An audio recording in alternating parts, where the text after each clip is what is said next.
From Hofstra Stadium in Hempstead, New York, Cablevision Sports presents a Nassau County Conference 1 showdown, a battle of the undefeated, the Farmingdale Dalers taking on the Freeport Red Devils. Well, hi again, everybody. I'm Barry Landers, along with Wayne Morris on my left, Tom Howard on my right, on a chilly but wonderful evening if you're a football fan. These two teams, perennial rivals, coming into the final game of the regular season undefeated. If we take a look at the Conference 1 standings, you'll see Farmingdale slightly ahead of Freeport, the defending champion in the power ratings. Elmont, Baldwin, Hicksville all have a chance at a playoff spot, but all eyes tonight are on this battle. Of course, last year, it was Freeport coming out as the Long Island champions dramatically, winning over Comac, Tommy Howard, and they had to get through Farmingdale, knocked them off in the championship, but this year, Farmingdale looking to avenge last year's defeat, and they've got a great football team this year. They certainly do, Barry. You know, we have a great matchup this evening because we have two 7-0 teams going against each other at the end of the year. We have two of the best coaches in Nassau County going against each other, and we have great matchups. We have Randy Earl and DeBrickshaw Ferguson, two of the best linemen in Nassau County going against each other, two of the best linebackers in the state, Matt Albanese and Jerry Mackey. So it's some real great matchups we have, but usually I'll tell you defense is the key. Today it's the Farmingdale's offense, which really has to be the key to the game, Barry. Well, offensive line could be a key today. Robbie Bonagora is one of the guys who's been running the football very effectively this year for the Farmingdale Dalers. He certainly has. Rob Bonagora can take the ball inside. He's a tough, powerful, physical runner. He can get some yardage after the play. Last week he had a real great game against Baldwin. He's looking to come out, and the offensive line is going to have to control the football. But really, the quarterback, Matt Danowski, has to be a key also, letting Rob Bonagora carry the ball and also making sure that he's able to put the ball on the money when he has to pass. Well, the junior Matt Danowski has had a terrific season. Well, Freeport came in, Wayne Morris, taking a look. Everybody was angling for them. Last year's champs, undefeated again this year. They've won 18 straight, and they have shown that they are indeed champions. Despite losing some great players, here they are again undefeated. Yeah, once again, Russ Sullen doing a great job. He got his team on a roll. They're doing it with all phases of the game. Defensively, only allowing 5 points a game, and they do it with power and speed. I thought last year they had the fastest defense in Long Island. This year, they're even faster, and they're going to use that speed to keep Matt Danowski inside the pocket. Offensively, they're averaging 28 points a game, outscoring their opponents 204-40, dominating, and they do it with a lot of guys and a lot of speed and a lot of quickness. Well, they alternate a couple of quarterbacks. You'll see them both play tonight. When they turn the football into the hands of a running back, they've got a dandy in Travis Jinks. Yes, Travis Jinks. I love his name. He's got a good football name, but he's got great skills. You see his stats on the screen. Outstanding ball player, elusive, but he makes the big plays. Last year in this game in the regular season, 2 TDs. In the playoffs, he rushed for 10 times for 85 yards in the championship game. So 8 yards a carry. He's a big-time player, and Coach Krumenacker said that he's the guy that they have to stop in order to win. Should be a great game, and we'll be back with more from Hofstra right after these messages. You're watching Cablevision Sports.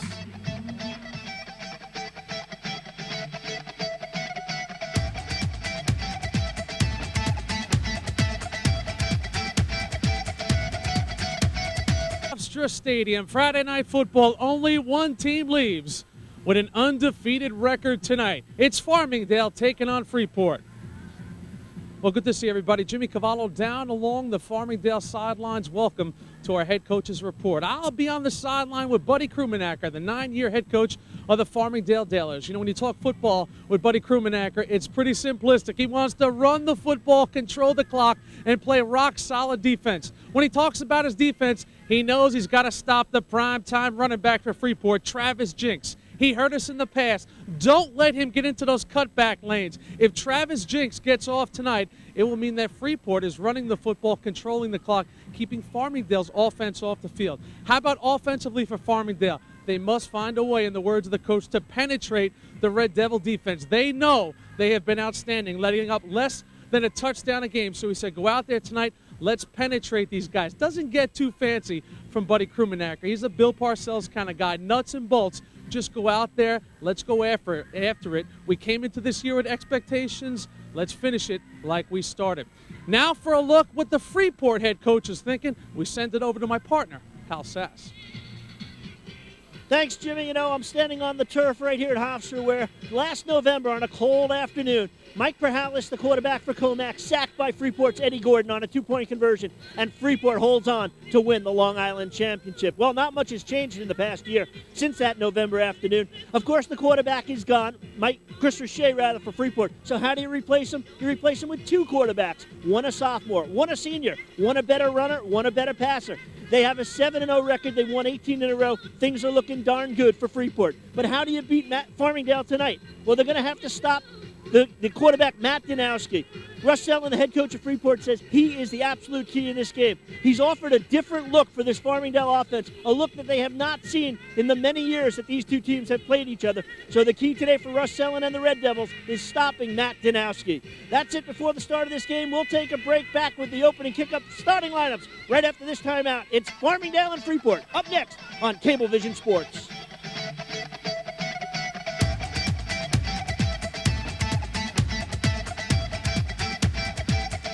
University in Hempstead, New York on a cool but should be a red-hot football game. Barry Landers along with Tom Howard and my sidekick, Wayne Morris, as we get set to go. Buddy Krumanaka looking on, hoping to avenge a couple of losses. Farmingdale's had some tough times against this Freeport team the last few years. They really have, Barry. They've lost 4 of the last 5 meetings that they've had with Freeport, and Buddy said, we need to get in the right column tonight. We need a win tonight. We have to get these things straightened out. You see the very tough Farmingdale club, the Red Devils with their classic red uniforms, white numerals. There's referee Donnie Lundergan, and he's got an excellent crew working tonight. Umpire Dennis Crane and the linesman Peter Siegman, line judge Kevin Healy. So the officials getting ready for the playoffs, which start next week, and it should be a great game tonight. Barry, it really has it's a dress rehearsal. It really is. This is a great opportunity for two teams undefeated to play. Nobody else is getting this opportunity to play at Hofstra under the lights in a real championship-type playoff atmosphere, and it doesn't matter whether they win or lose because they're going to come back and do it again, including the officials. And we want to remind you that this was a game that originally was scheduled for the first week of the season, but due, of course, to the World Trade Center tragedy, the game was moved back to this week. As always were in Nassau and Suffolk County and the Catholic High School League, they moved to this weekend, and we have some real good ones because you have the top 2 seeds meeting each other throughout the counties. So it's going to be some classic football here and throughout Long Island this weekend. Well, you see the Dailies getting ready, Wayne Marson. Wayne, these two teams could likely face each other in 2 weeks for the Conference 1 championship. They will finish 1-2 no matter what happens tonight.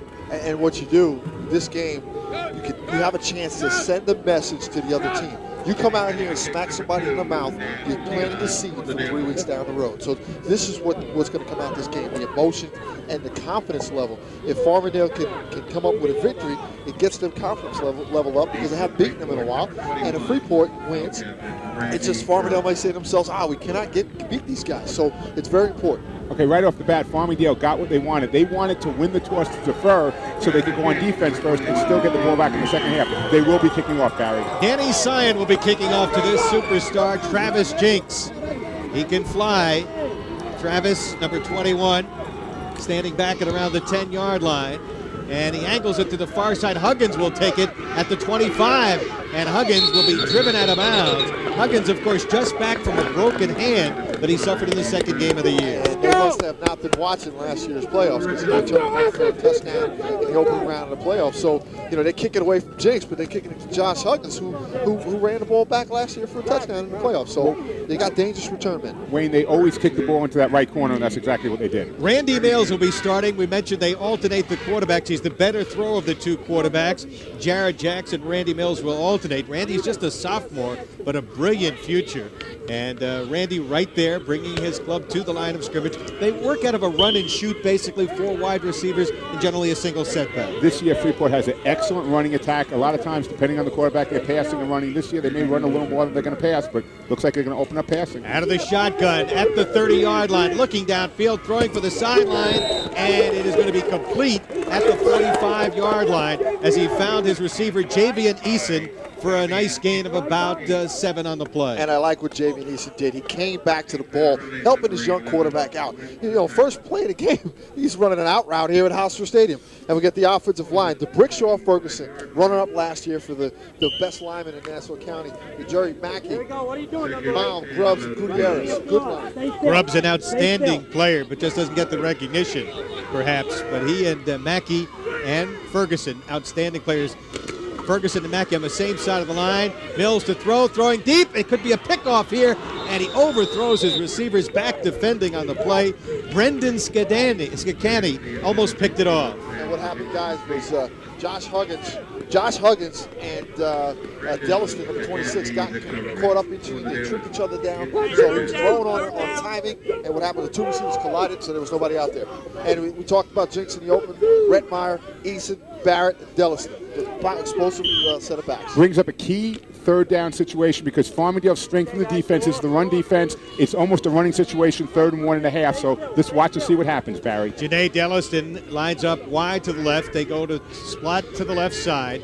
Out of the shotgun at the 40-yard line. Randy Mills handing off. Jinks picks up the first down as he drives to about the 45. A gain of about 10 on the play before he's brought down. And there, Tommy, you saw a lot of his quickness and ability there. You're going to see a good hole, Tommy, and you're going to see the spin move once he gets in the hole. He's a simple straight ahead handoff on a draw, and watch the spin move off Bonagoro, who's an outstanding tackler. Yeah, Robbie Bonagoro, number 8, does a great job of tackling. I'm sorry, that was Matt Albury. Robbie's number 9. Matt missed a tackle, one of the best linebackers in the state, and unfortunately missed a tackle for Farmingdale. Therefore, it gives a 1st and 10 for Freeport. Take a look at Romano, Monroe, Bassetti, and Randy Earl. Randy, the real deal, Earl up there, hoping to have a good game today. 1st and 10 at the 46-yard line. Again out of the shotgun, the inside handoff. And this time, Jinks with great leg drives forward. Looked like Yinka Bosidi had him stopped for a loss on the play. Barry, I've seen Farmingdale play every game this year. No one has run on them like that. He just carried 4 men. So we may be talking about leg strength. We may be talking about speed. He has it all. Defensive linebackers, Brennan, Albany's one of the best linebackers in the state, Bonagoro and Presti. Defensive secondary we'll take a look at with Steve Panarelli, Walter Solinsky, and Brendan Sikandi. Well, they picked on him a little bit during the year, but we'll find out right now what's going to happen. Trips to the right. Rietmeyer out along the right side as they again work from the shotgun on 2nd and 7, and falling on the football will be Mills. It'll be a loss of about 5 on the play. But heads-up move right there. Big game. He drops the ball. He doesn't try to pick it up. Young kid decides he's going to get right on the ball, fall down, and we'll come back and we'll pick it up on 2nd down. Excellent move right there by the quarterback. Yeah, that's a little sophomore nervousness right there, dropping the snap on a shotgun. But as you mentioned, he did a good job just not trying to run with it and falling on the ball. And unfortunately, he had some receivers open down the field. So, they're going to come back here on 3rd down. Russ Sellen is showing us something also, deciding in a big game like this to start a sophomore quarterback. He's basically saying you're taking controls now, you'll take it throughout the playoffs. They'll alternate, though. They've done it all year. Jacks and Mills, 3rd and 11. Again, out of the shotgun with time at the 35, throwing for Delliston. Delliston makes the catch close to the 1st down marker at around the 36-yard line. Excellent throw. And a good job by Delliston. He got enough for the 1st down. And we see this all the time, Tommy. Receivers on 3rd down. He's going to run a simple curl route. One of the staples in the run and shoot. They run a guy at the flat, they curl behind the backers. But the key thing here, Tommy, is that he got enough for the 1st down. So when he had to come back to the ball, he was right at the sticks. Excellent job by a young receiver. Robbie Bonagoro, number 9, dropping back to hook zone, and he drops to the middle of the field instead of hook zone. He would have been right in the way. He needs to get to his position. 4-4 Farmingdale runs. You got to get the 2 linebackers in the hook zone, the other 2 in the flats. 1st and 10 is Don London against Singleton. 1st and 10 for the Red Devils. But the problem with it is when you face a run and shoot with 4 receivers in the pattern, they stretch the field and they put pressure on the zone defense because they get guys crossing, guys hooking up in the zone. They're not exactly sure where to set up on defense because they usually don't face a run and shoot. So it's a strategy of X and O's. 1st and 10 at the 36, trips to the right. Looking to the left side, now back to the right, looking downfield. He's got Rietmeyer out there, and he drops the football. Rietmeyer had a touchdown. The super sophomore who's had a terrific year, but he could not hold on to the football. It's amazing. Eric Rietmeyer is down. He understands the offense. He's a tough, fluid, good-handed athlete, and unfortunately on that play, he ends up dropping Randy Mills' pass. But here's the thing about the run and shoot right here again. They're going to spread the field. They swing Jinks out in the backfield, and he's just picking a zone to where he sees an open man, and you see Rettmeyer just simple, straight up the hash marks. Panarelli coming over late because he's got pressure on the outside by the curl route in front of him. So you see he looks left, and he's coming back right. I like the way he steps into the throw, and that last hand by Steve Panarelli, waving in the hand, might have distracted Rettmeyer and causing him to drop the football. 2nd and 10. He's got an open receiver. Fine catch by Rettmeyer. So he comes right back to the sophomore. This is quite a combination. The two sophomores, Randy Mills and Eric Reitmeyer. Barry, there's no question that Farmingdale needs to put pressure on the quarterback early. They're sitting in their 4-4 defense, and they better make some adjustments to get pressure on the quarterback, because if they don't, they're going to start picking them apart. And Tom, you touched on the matchups between the offensive and defensive line for Farmingdale and Freeport. It's a watch. I mean, these guys are talented. They're big. You know, the front seven against the offensive line, the difference where Freeport has the advantage is the speed on the outside with the receivers versus Farmingdale's defensive backs, and we're seeing that right now. All right, now they come with Barrett in the backfield with Jinks. Out of the shotgun. Mills rolling left, looking, throwing. He's got a receiver open for the first down again.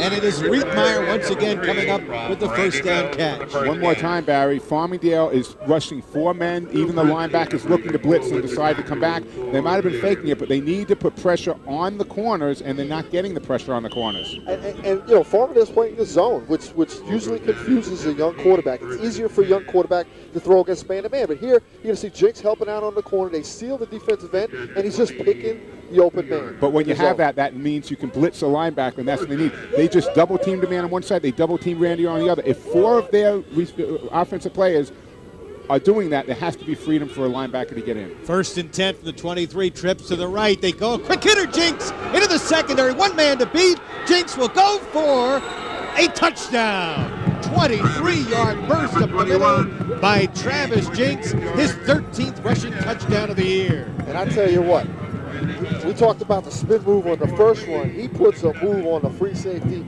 around the 5-yard line to get into the end zone, and he's just showing his big playability, which we talked about, and his speed, quickness, and the ability to make big things happen in big games. Well, he certainly broke through the hole quick. He got through that hole extra fast. Mike Hurley to attempt the extra point, the hold by Mills. Kick is up, and the kick is perfect. So Freeport opens up with a beautiful drive as they go on to take an early 7-0 lead with 7:23 to go, and the pass set up the run there in that sequence. And it certainly did. We're going to take a look one more time at the touchdown. You're going to watch right now as Randy Mills takes the ball. He's handing off. Travis goes right at the middle. You see Walter Solinsky coming to your picture. Walter's going to break down right now to make the hit, and he just cuts off, and he reaches. It's too little, too late. Panarelli coming into the picture now to make the tackle as he hits the end zone. Tommy Grubbs, number 62. Watch the block here. Good Just trap a trap block on Yinka Bossetti. Tommy Grubbs comes. Yinka standing up high, hits him from the side. Does a good job on the trap up the middle. But you see how quick he got through the hole. And good job, Barry, doing some color commentary there, breaking down the play, Barry. Good, excellent job there. Barry coming out of his play-by-play role to break down the running play. Got to give those linemen a little bit of help there. That. You know, 67-yard drive. Jinks with a couple of nice runs, but Randy Mills really engineered that drive beautifully. He certainly did. He sat back. He picked the defense apart, and the 2 or 3 of the passes were right on the money. They were low. They were in the ground, but where nobody else could get it but his receiver. And then on a key 3rd down play, Barry, he hit the receiver over the middle and got the first down. Interesting that he came back to Reitmeyer on consecutive plays. His sophomore dropped it, and he came right back, and he got the big first down there. Now, just like in any heavyweight fight, Barry, you get hit, you got to be able to answer and come back with a flurry. It's very important that Farmingdale now takes the ball, moves into, even if they don't score on this drive, moves into good field position and shows that they can drive the ball also. Farmingdale's had a potent offense. They came from a tough game last week, beating Baldwin 21-14. Last 2 weeks, they've had some tough games to stay undefeated. Had to come from trailing Uniondale 20-0 to beat them 35-20, and then a tough game last week, a 7-point win over Baldwin. And that shows character. They're able to come back. They know they can get down. They can get down 2 touchdowns to Freeport and still be able to come back. They don't want to do that, but they could. So, and this one will be taken at about the 2-yard line by Bradley, and he'll only get to the 10. Excellent coverage downfield. Little Gerard Bradley, 5'3", speedster, got really leveled as he got maybe back to the 10. Bad field position. Excellent downfield speed by the Red Devils. They got downfield. They got to the outside of the blockers. As the wedge went forward, there was nobody to block. The Red Devils came in from behind and hit Gerard on the 10-yard line. Take a look one more time on this kickoff. Watch, Farmingdale's trying to get a wedge. Bradley gets the ball deep. Probably would have gone into the end zone, but now they're coming on the outside. They all came in by the outside. Farmingdale's wedge was up the middle, and they beat them. And it's Travis Jinks making the tackle. Man scores a touchdown, and he comes down and makes a tackle on the kickoff. We like that. Start with the power eye, and Bradley gets maybe back to the 12-yard line of the line of scrimmage before he is wrapped up very quickly by that very quick defense. And it'll set up a second down play as we take a look at the defense right there. And it is an outstanding, very quick defense. The Charles Butler, number 36, making the stop. Matt Danowski is the quarterback. He's had a terrific season. He's rushed for 4 touchdowns, thrown 6 others, and he's really made this offense go. He really is. He is the person that makes the offense go because he has the ability to scramble and make things happen. He's a winner, Barry. Going to mark it at the 14, a gain of 2, second down and 8. Again, they go off the right side. This is Bonaguro, and he won't get much, maybe to the 15-yard line before he is taken down, setting up 3rd and long. Yeah, it's going to be they're in a situation where they gained 1 yard on the first play, maybe 1.5 on that play. They're in a situation now where it is 3rd and long, and in this field position, I don't think you're going to see anything too tricky. No, and if I'm Farmingdale, I think I need to, if I'm right-handed, I think I need to go left-handed. Run away from DeBrickshaw Ferguson, run towards Charles Butler, and it's going to be tough times running off that right side today. Well, Robbie Bonagura can catch, and he can, of course, run the football. Passing situation here, they go with Skakandi, flanked at the bottom of your picture, and on the option keeping, and now the flip to Bradley, and he won't go anywhere. Maybe got to the 16-yard line before he's taken down on the play, setting up a punting situation. Got to stay on your stalk block down the field. Bradley did get the pitch. Now he did a good job of pitching the ball at the right time. All the relationships were good, but the stalk block wasn't held. Oh, boy, I'm up here shaking my head because Josh Huggins had a chance to absolutely ignite Gerard Bradley, but I think because of that broken hand, he may have gone in there a little tentative. That receiver out there has got to do a better job of helping out his tailback on the pitch. Robbie Bonagura to punt, standing back at around the 5-yard line. They'll get excellent field position out of this. Line drive kick takes it at the 46. This is Huggins. Ooh, and he got hit hard. Fumbled the football after he got hit, and let's see, are they going to give it to Farmingdale? They think they've got it. Well, there was a fumble. There's no question the ball was loose, so whoever comes up with that ball, it's going to be that team's ball. It looks like it's a red ball, though, right now, the way they're coming up, and there it is. They're pointing. It was a fumble, and you see number 24, I believe, for Freeport ended up coming up with the football, and we don't even have him on our roster. So. And I always like this, Tommy.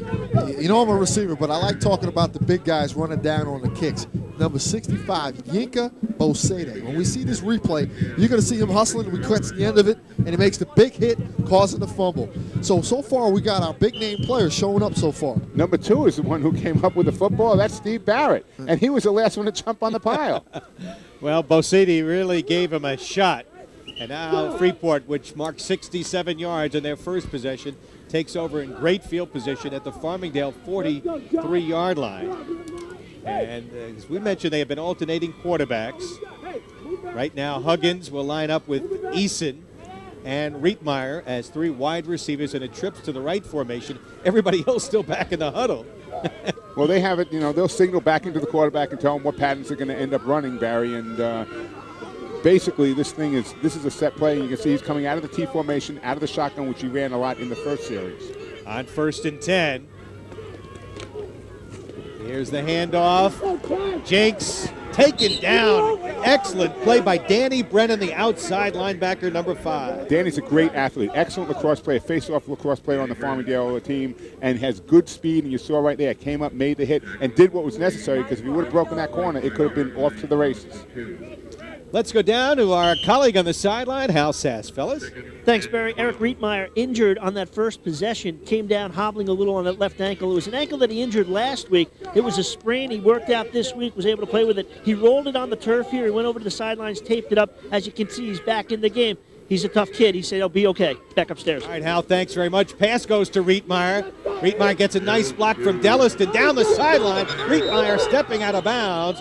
Very close to a first down. Too many missed tackles on the Farmingdale side of the ball. That happened again right there. You have to come up and make the tackle. Unfortunately, in the first drive for Farmingdale, they made a few missed tackles. Same thing happened right now.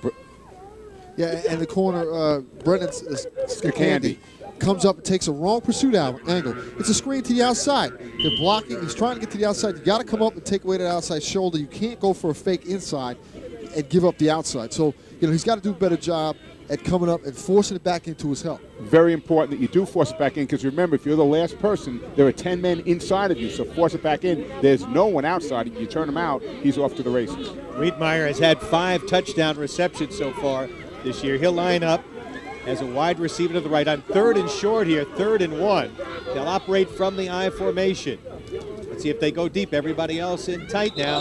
Movement on the line of scrimmage right there. And that looked like Yinka Bosetti jumping off sides. He made a good hit before, but made a mental mistake right there, Barry. Jumping off sides on 3rd and 1 gives an automatic first down to the Red Devils. Yeah, and before this play, sitting there thinking they got one-on-one coverage on the outside, I wouldn't have been surprised if they went up top there, because they are inside the 35, so they probably would have went for it anyway. So they had single coverage for the first time out here on the wide side on Retmar against Panarelli. So don't be surprised if the next time they get in that situation, they decide to go up top. And if you remember last time when Riedmeyer and Panarelli were together, Riedmeyer dropped the ball after he had faked out Panarelli. Huggins in the ball game, slot to the right side from the shotgun. Mills looking downfield, throwing on the run, and he complete wide open once again, Eason. And Eason at the 10 has the first down. Barry, I can't stress enough that if it's a timeout necessary, you got to change your defensive philosophy to get pressure in the guy's face immediately. And I realize they have a lot of people out there, you're going to be taking something away, but 2 strong linebackers in the middle of the field right now on passing situation, which is almost every down with them, is not helping Farmingdale. Yeah, they sit back there in cover 3, and the linebacker, the flat guy, could not get it outside in time to knock that ball down. So they sit back in the zone because they're afraid of the speed on the outside. So you exchange the safety net of the cover 3 zone in exchange for the pressure, because you can't blitz if you're in the zone. So, they're saying, okay, we're going to let you go down the field slowly. From the 11-yard line, they could get a first down at the 1. Mills rolling as time throws incomplete. Delliston had his hands on the ball, and it goes incomplete, setting up a second down play. And the same thing, they're in the zone again here, which I disagree with. You're down here, you don't have to worry about getting beat deep because you're inside the 12-yard line. Now's the time you got to switch it up, play man, and come after the quarterback. Goal line defense 99% of the time is a man defense. You got to lock up on the guy, and you got to put pressure on the quarterback. But they were in zone that time, and it almost cost them. It was a good job of getting out there on the flat by Will Presley, number 80-40 outside linebacker. But that's a hard position to be in because you're down worried about the run, and then here you got to run out to the flat. So they should man up right here if I'm Farmingdale. Mills is 6 for 9 for 62 yards. 2nd and 10 from the 11. From the shotgun, he's got 2 backs back there with him. Flips the ball out to Jinks. Jinks at the 10. Jinks at the 5. Jinks driving to the goal line. He's in. Travis Jinks would not be denied. Barry, I might have said Farmingdale was missing tackles before, but you know something? This guy is impressive. He is an impressive running back. He is running over people, and I know Farmingdale has good tackles, so he is very, very impressive. I tell you what, he not only ran over the corner, but he ran over the receiver blocking the corner. So he ran over 2 people, well, the guy in his own team and the corner. They were out there fighting, hand-fighting Scandy and Delliston, and he came out and said, you know what, I can't wait for you 2 guys to figure out who's going to do what, and he ran over both of them. Extra point try is up, and it is good, and Freeport has come out and stunned Farmingdale, taking a 14-0 lead. 3:20 to go in this first quarter on 2 brilliant drives, and here's Jinks with the 11-yard touchdown. And take a look right now. Again, you're going to see Randy Mills roll to his left. He pitches the ball. Jinks takes the pitch, and watch right there. There's a block. He, boom, runs them both over, says, I'm going to keep going. Runs over 3 more Farmingdale players into the end zone and deep into the end zone. We're going to get a different better angle. Look now. Watch the pitch, and watch him run over the corner and the receiver right here. Boom. He said, get out of my way. I can't wait for you guys to figure out who's going to win. Running like a truck. You know, I'm going to have a point to ask you guys both. Now, I think Freeport had a little more to prove tonight in a sense. Farmingdale was ranked in the MSG Daily News poll number 8 in the tri-state region. They've been ranked high all year. Farmingdale maybe even a little higher than Freeport in some of the polls. Ranked in the New York State poll higher. Freeport says, hey, we're not Swiss cheese. We're the defending champions. Well, and we're not getting our recognition. Freeport's ranked number 1 in the Newsday poll, which is right here on Long Island. But I think what they also want to show right now, Barry, is the fact that they have an 18-game winning streak going into this. They want to make sure that they're still the team that's recognized. And I agree with you, but not taking anything away from Farmingdale, Freeport just playing a better football game right now. And also, you got to remember, when you lose a Chris Richey, as a starting quarterback as they had last year, and you start with two guys who have proven themselves, you're going to start from lower in the polls in the beginning of the season. So you're going to have to work your way up consistently, because without that big name quarterback, you're not going to get the respect that you would if you had a Chris Richey still in your program. And this was a first week game that got moved back. If they would have played him first week, the new quarterback wouldn't have been as hot as he is now. He's had 7 games under his belt, has really developed. Both of them, Jared Jacks and Randy Mills. Well, remember, this Freeport team's only given up 40 points the whole season. Bradley will take it, but no, he's a touchback as he received it in the end zone. So Farmingdale will start from the 20-yard line. Jinks, 5 carries, 48 yards, and 2 touchdowns, runs of 23 and 11 yards. Barry, how about Jinks being able to run the ball tremendously? Randy Mills being able to throw the ball tremendously, and their kicking game, which you just saw both times, the ball was within inches of the end zone. That time it was in the end zone the last time out. You see Mike Hurley driving the ball deep, being able to kick extra points. They have it all. Great defense, great speed, really a strong team. And keep in mind, last year they had an offensive guard kicking extra points. So they're not going to be in the situation they were in last year, forced to go for 2 points all the time. All right, let's see what Danowski, who's done it all year, could do with his club down 14-0. Danowski on the option, slips away. Danowski to the 20, and he's driven down hard as he picked up maybe a yard or 2 on the play. But you saw the speed of that defense there, the pursuit angle.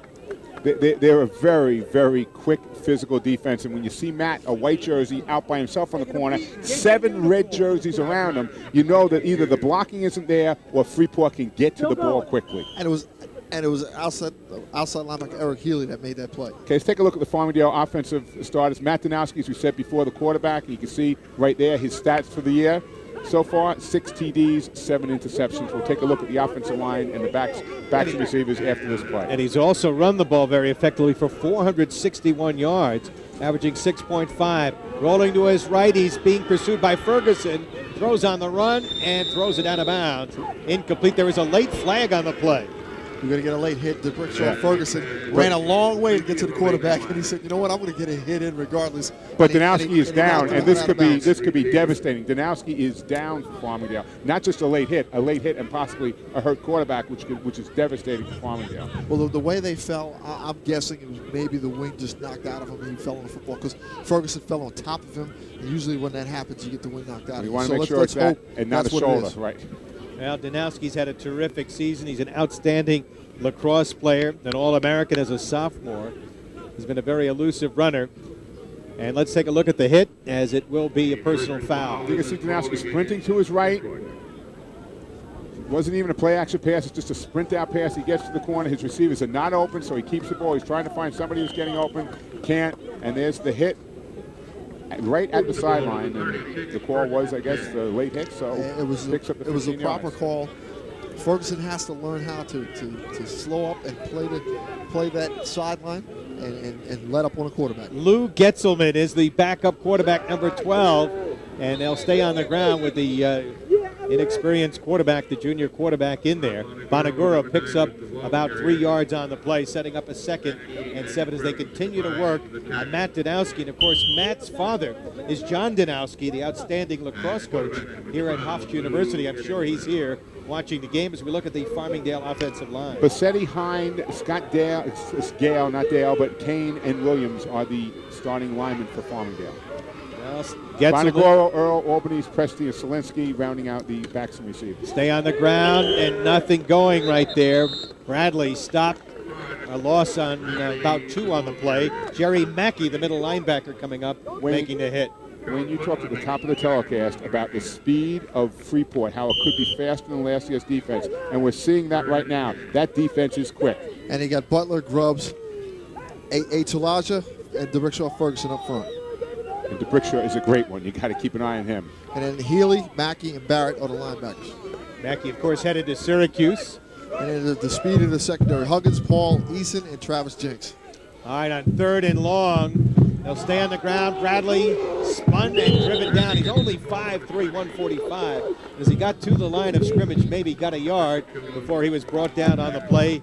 Atulaja, number 56, one of the guys to hit him along with Charlie Butler. Barry, so far Farmingdale's had 9 offensive plays. They were 3 and out in the first time, gained 4 yards. This time they picked up, other than the 15-yard penalty, 4 more yards. They've had 8 yards in 9 plays. Robbie Bonagura to do the punting. Huggins is back at his own 30 to receive the kick. High kick. Huggins will call for a fair catch and get it at around the 30, 31-yard line. They'll take it 1st and 10, leading 14-0 with 32 seconds left in this first quarter. And Freeport doing everything right. We always talk about receivers on the punts not using the fair catch in our telecast this year. And then you see Josh Huggins doing a good job throwing up the fair catch symbol, which we don't usually see on a high school level. So he's doing an excellent job. The thing about the situation right now with the offense of Farmingdale, I mean, the speed, the key was, can they keep Danowski inside the pocket on pass plays and on the option?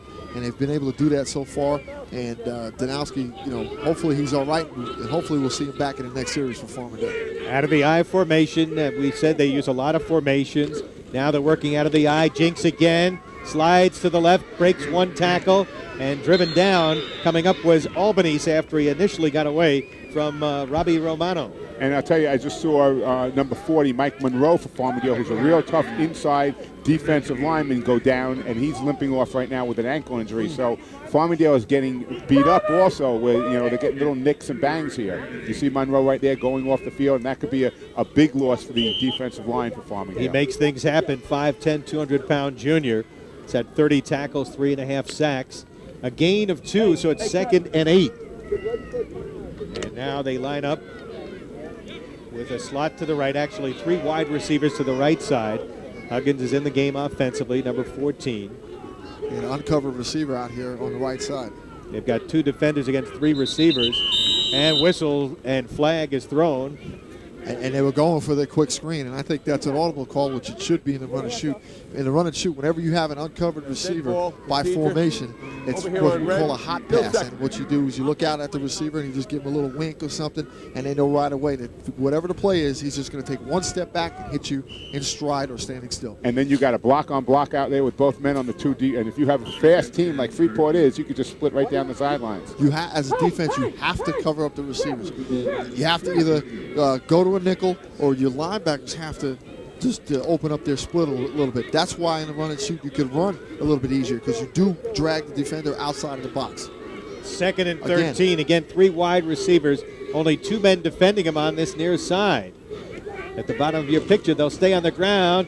Look at Jinks trying to get away. Cannot this time, as they finally got to him on a superb defensive play. Randy Earl. We've been talking about this Division I prospect. Michigan State, Miami, Virginia, Penn State, all interested in big number 21 who made the play. Very physical, very, very tough and fast. Generally double teamed by most teams. He's not being heard of tonight so far because he has been double teamed. It's the first quarter's ending, but that time Randy was able to get through as Jinks broke to the outside. It's all Freeport. Travis Jinks with a couple of TD runs, and the Red Devils lead it after 1, 14-0.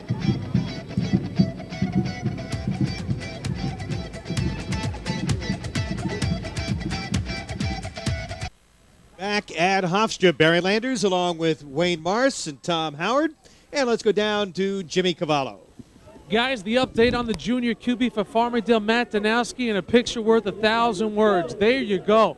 The pads are off. It's the right shoulder on the late hit out of bounds. Matt Danowski rolled up on it in excruciating pain. And once they take the pads off, you see the emotion on the eyes of the junior QB. You'd have to say, looking at this, Matt Danowski is done for the night on a late hit. Back upstairs. A very tough loss. What a great athlete he's been for Farmingdale all year. He's really what makes the offense go, Barry, right now. And it could be a broken collarbone. It could be a dislocated, separated shoulder. 3rd and 16. Mills throwing it, and it is knocked down. Huggins was after it, defending on the play and almost hoping to try to get to that football was number 19, Brendan Skakandi, but Huggins reached up with the left hand, was open, and just couldn't catch it. And going back to Danowski, you hate to see this, because I was looking forward to see this young man all week long. But you see he's going to roll to the right, and Huggins is coming back across the field on a crossing route. And if it wasn't for the fact that he had that broken hand, he probably would have caught that ball. But you can see him struggling with the cast on his hand, and the pass goes incomplete. First punt coming up here. This is coming from the near side. Not a good one by Jackson. Bounces downfield. And it will be another first down opportunity. A Sion with the punt. One of the things you have to teach your your punt team is when you're kicking the ball is still rolling. Don't fall on it until it rolls as far as it can. Probably could have got 2 more yards out of that. Well, what an opportunity. Getzelman stepping in against this team, which has only given up 40 points all year. And they're going to have to run the football. They lose the dimension of passing with this young man. They lose a lot of dimension because of his speed on the corner and his winning ability. But the dangerous thing for Farmingdale right now, Barry, is that Freeport only gives up 6 points, 5.9 points a game. They already have 14, so Farmingdale's in deep trouble. Panarelli wide to the left. Getzelman will hand off to Earl. Earl playing as a blocking back primarily, gains a yard on the counter to the right side. Yeah, Randy doesn't do too much running. He usually carries the ball on counters and sometimes maybe on a power play, but they're trying, and again, they're trying to open their offense up a little bit that time. They tried on first down. Maybe we'll go with a counter back the other way and see if we get that fast-moving Freeport defense, catch them off guard, but no, sir, they're staying home and they do their job. And that's what you got to do when you got a fast pursuing defense that you mentioned. You got to cross them up and get them to over pursue and take advantage of their aggressiveness. 2nd and 9. Earl leaves the game passing situation. Panarelli and Skakandi in the lineup as receivers. Out of the eye, Getzelman trying to get away. Mackey takes him down for a loss of 7 on the play. And there's the first blitz that Freeport has shown all day. And what is it? It's on a passing situation. Jerry Mackey, the great linebacker, 6'1", 235 senior, comes right in and he says, "Hello, Lou. I just want to introduce myself to you." Getzelman drops back and is looking at that. Mackey just runs right past his man in the backfield with one hand, and a little slip there by Lou Gettleman. Matt Albanese missing the block there, number 8. So it'll set up 3rd and long, 3rd and 16. So this much anticipated showdown with Danowski now out, really putting Farmingdale in a huge hole. Out of the I formation, Getzelman on the draw, handing to Bradley, and the little guy picks up about 3, maybe back to the 39-yard line before he's brought down on the play. Tommy Grubbs into Breckshire Ferguson on the tackle. Grubbs is the kind of guy that doesn't get a whole lot of recognition. You talk to the coaching staff, to Russ Ellen, Jimmy Jones, they rave about Tommy Grubbs. 6'2", 245, one of the better defensive linemen in the league. Yeah, they say he's the best pure defensive lineman in terms of his skills and ability. So that's saying a lot when you got Ferguson on that line as well. So, you know, there's a lot of high praise for him, and he's doing a good job so far. All right, Bonagura's kick sending Huggins back to the 20. Huggins coming to the near side looking for some blocking. Huggins still on his feet, and finally down at the 32-yard line. So a return of about 15 yards by Huggins. He'll bring it up to around the 31, 32-yard line, where Freeport takes over, leading 14-0, thanks to 2 touchdown runs of 23 and 11 yards by Travis Jinks. And Barry, we saw Chris Ryan just get blasted right there on that return by Adelaja. Big O. The Big O. Big O. Leveled him. And it'll be a penalty. Great, tremendous hit. Atalaja. He's a junior, very strong and powerful, 5'11", 205-pounder. There's Jerry Mackey and Donnie Lundigan with the call. I want to remind you folks that you're watching this Freeport-Farmingdale Conference 1 showdown exclusively on Cablevision Sports. I want to also welcome our viewers around the tri-state area watching on the MSG Game of the Week. Great to be on MSG, and we're going to take the block below the waist right here. You're going to take a look right. Well, we don't see it yet. Let's see where. There it is in the back, and it was actually a clip. Yelliston, I think. No, it was 36 Butler. It was a light clip if you ever have one. It was a pat on the back. No, they called a block below the waist, and there must have been something that maybe we didn't pick up with our camera. That's all I'm guessing. Ball at the 15, and about a yard gain on the play by Jinks. One of the things that Farmingdale needs to do at this point somehow is to convince themselves to get back in this game. They need a turnover. You're 15 yards away from your end zone, the score. We want to get in there. We want to get in our end zone, and we're only 15 yards away. This is the closest we've been all game. Somehow, even though we're on defense, we need to score. Need a turnover. You need to create some momentum, and you've got to do it with that defense, which has been so solid this year. 2nd down from the 14. 2nd down and 9.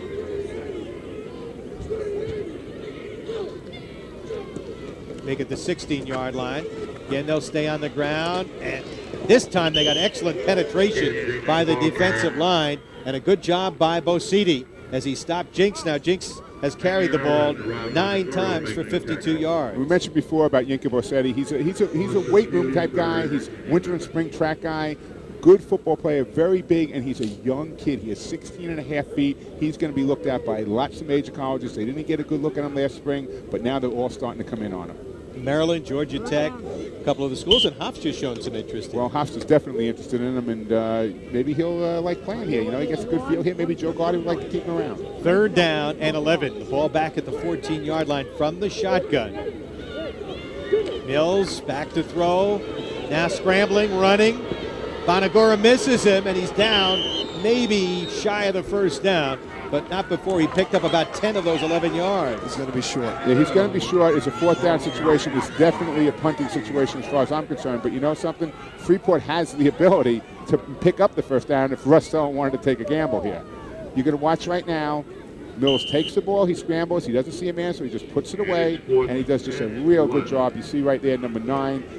Robbie Bonagoro gets frozen in his tracks. And what I like about his decision, it was quick and immediate.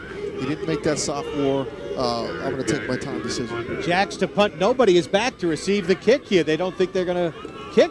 There's nobody back to receive the kick as he boots it upfield, and it's going to roll 15, 20 yards downfield. I don't understand that. And the ball down at the 35-yard line. Well, I don't have an explanation for you, Barry. I'm just guessing that maybe he thought it was going to be a fake, and they said, you know, we'd rather just take our chances and give him the extra 10 or 12 yards on from the 25-yard line. And you're up 14-0. You're not going to risk giving Farmingdale a chance to get back in the game by going for it on your own 25. So, you know.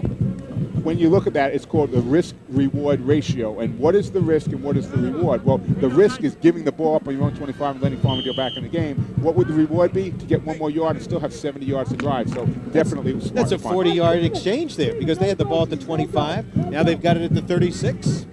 So it's 1st and 10 for Farmingdale. Again, they've lost starting quarterback Matt Danowski to a shoulder injury. Bradley trying to find an opening. That's the best play they've had as he picks up about 5 up the middle. So low to the ground, tough to pick this guy up. Yeah, what Farmingdale has to do is they have to pick themselves off the mat. They lost their quarterback. That's over with. You can't do nothing about it anymore. Now what you have to do is come out. You got 2.5 quarters to go in this game. You got to score 2 touchdowns to tie, hold them for the rest of the game. So if you got to eat up on the ground, do what you got to do to get in the end zone and play strong. And that's what they have to do. And go straight at him because you counteract their strength, which is speed and lateral movement. Go straight at him, which they just did. Out of the I formation. Power backfield. Bradley again off the right side.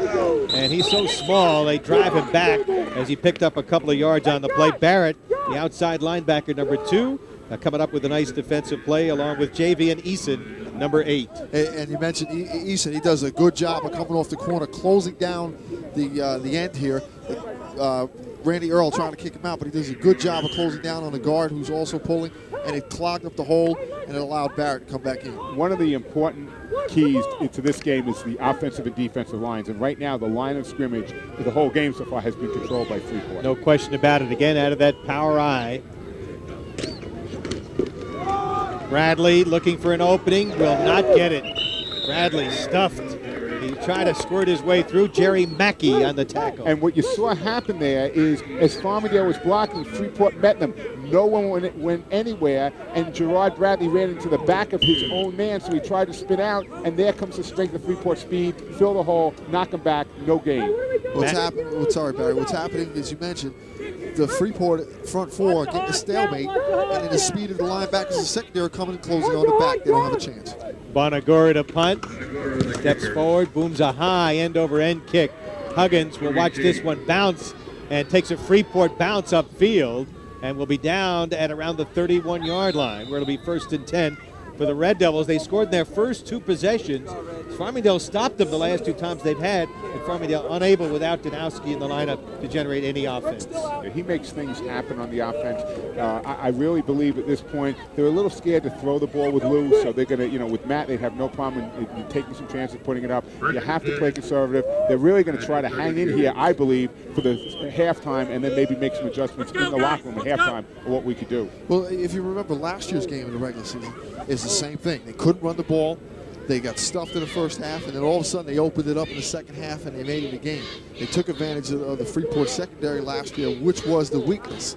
So you may be seeing the same thing might have to happen here for them to get back in the game. Except you don't have the quarterback to throw the football. Obviously, Danowski's out.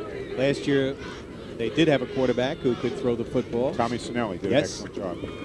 Defense starting to get some penetration now, and Jinks tripped up after he picked up about a yard on the play. But here's the thing, guys. Right now, this game, both teams are playing with house money because you're going to be in the same position anyway come the playoffs.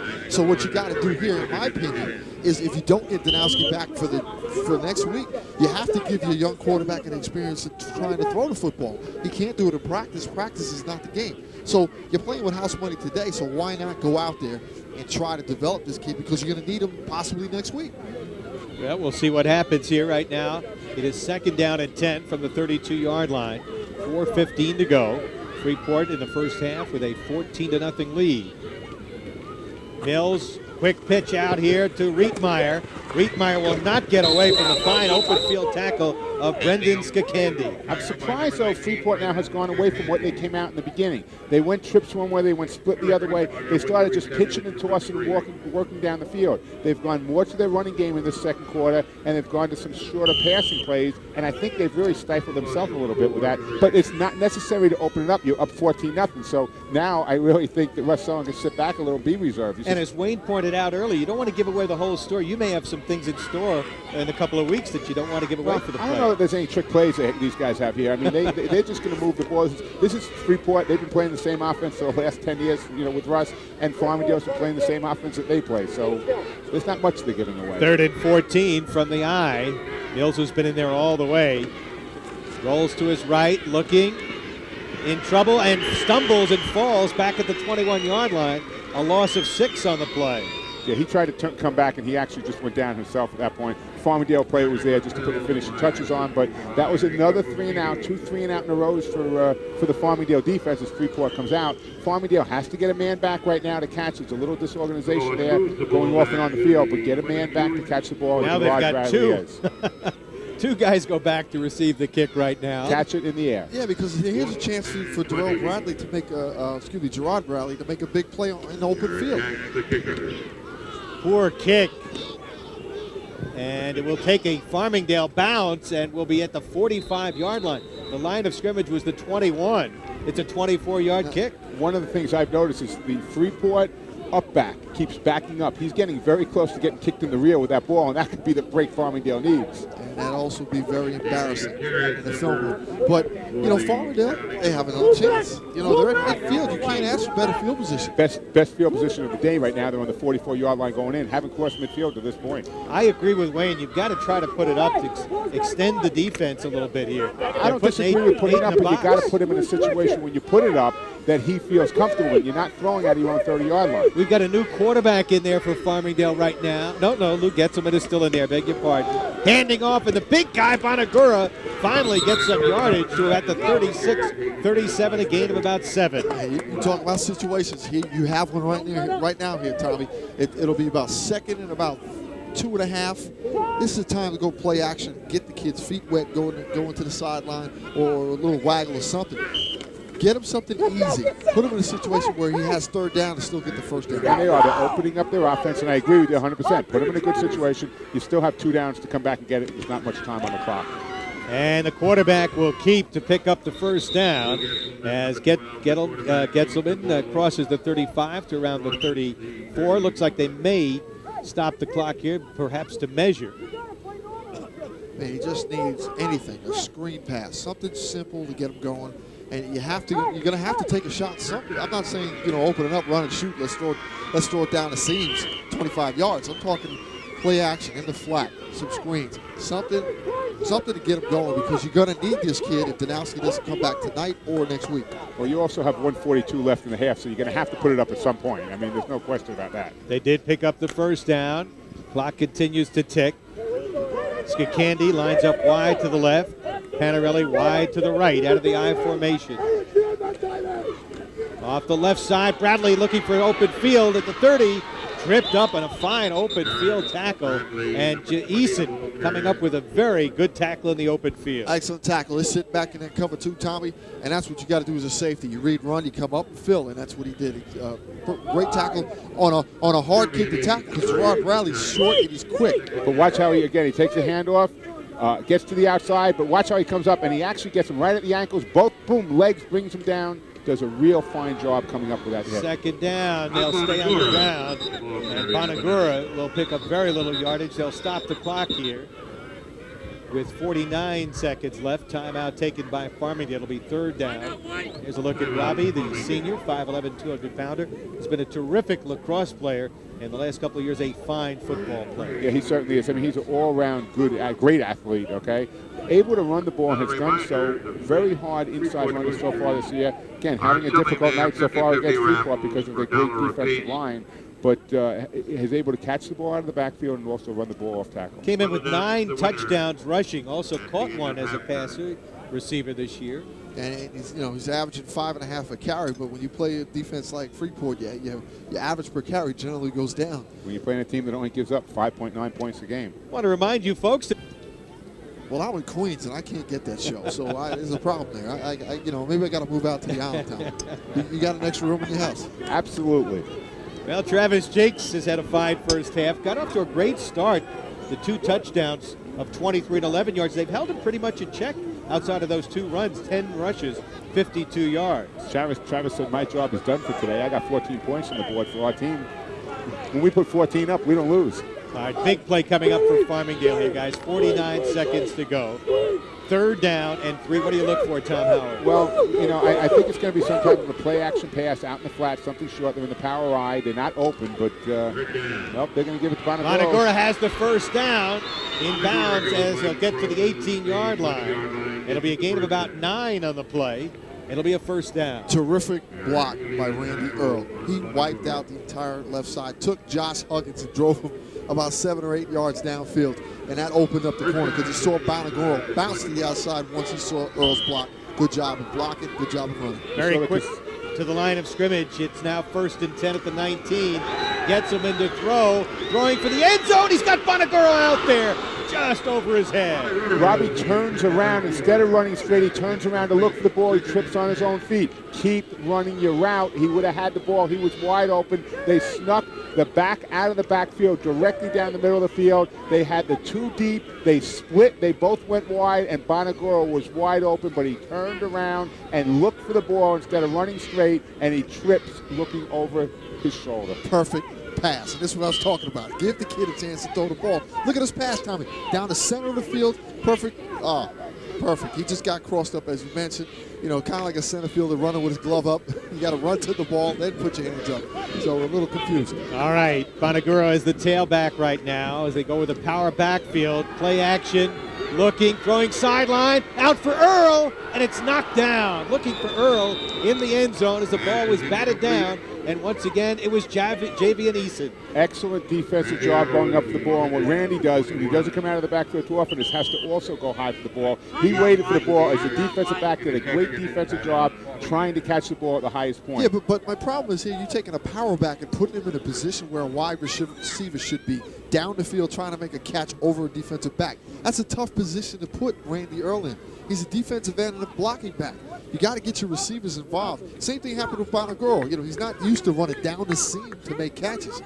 Backs are usually catching the balls in the flat or screen. So it's a tough position to put Randy Earl in. The only difference is he's 6'3", and maybe that's what you want out there. But he's 6'3", and Eason is only 5'10". Yeah, but he's used to going up for the ball. That's my point. He's used to being back there and looking at the ball from 20 yards away, whereas Earl is not. So the advantage is lost when you put him in that situation. But it was a good thinking and a good idea to get the ball down the field. Except you got to start using some of your receivers, the guys who are used to catching football. Well, Farmingdale last had a receiver in 1927, though, because we run the ball all the time. We've been very, very successful with it. But seriously, Will Presti is tight end for us and has had an excellent year so far. 226 yards, 10 receptions, and 2 touchdowns. So we do have receivers. I'm kidding.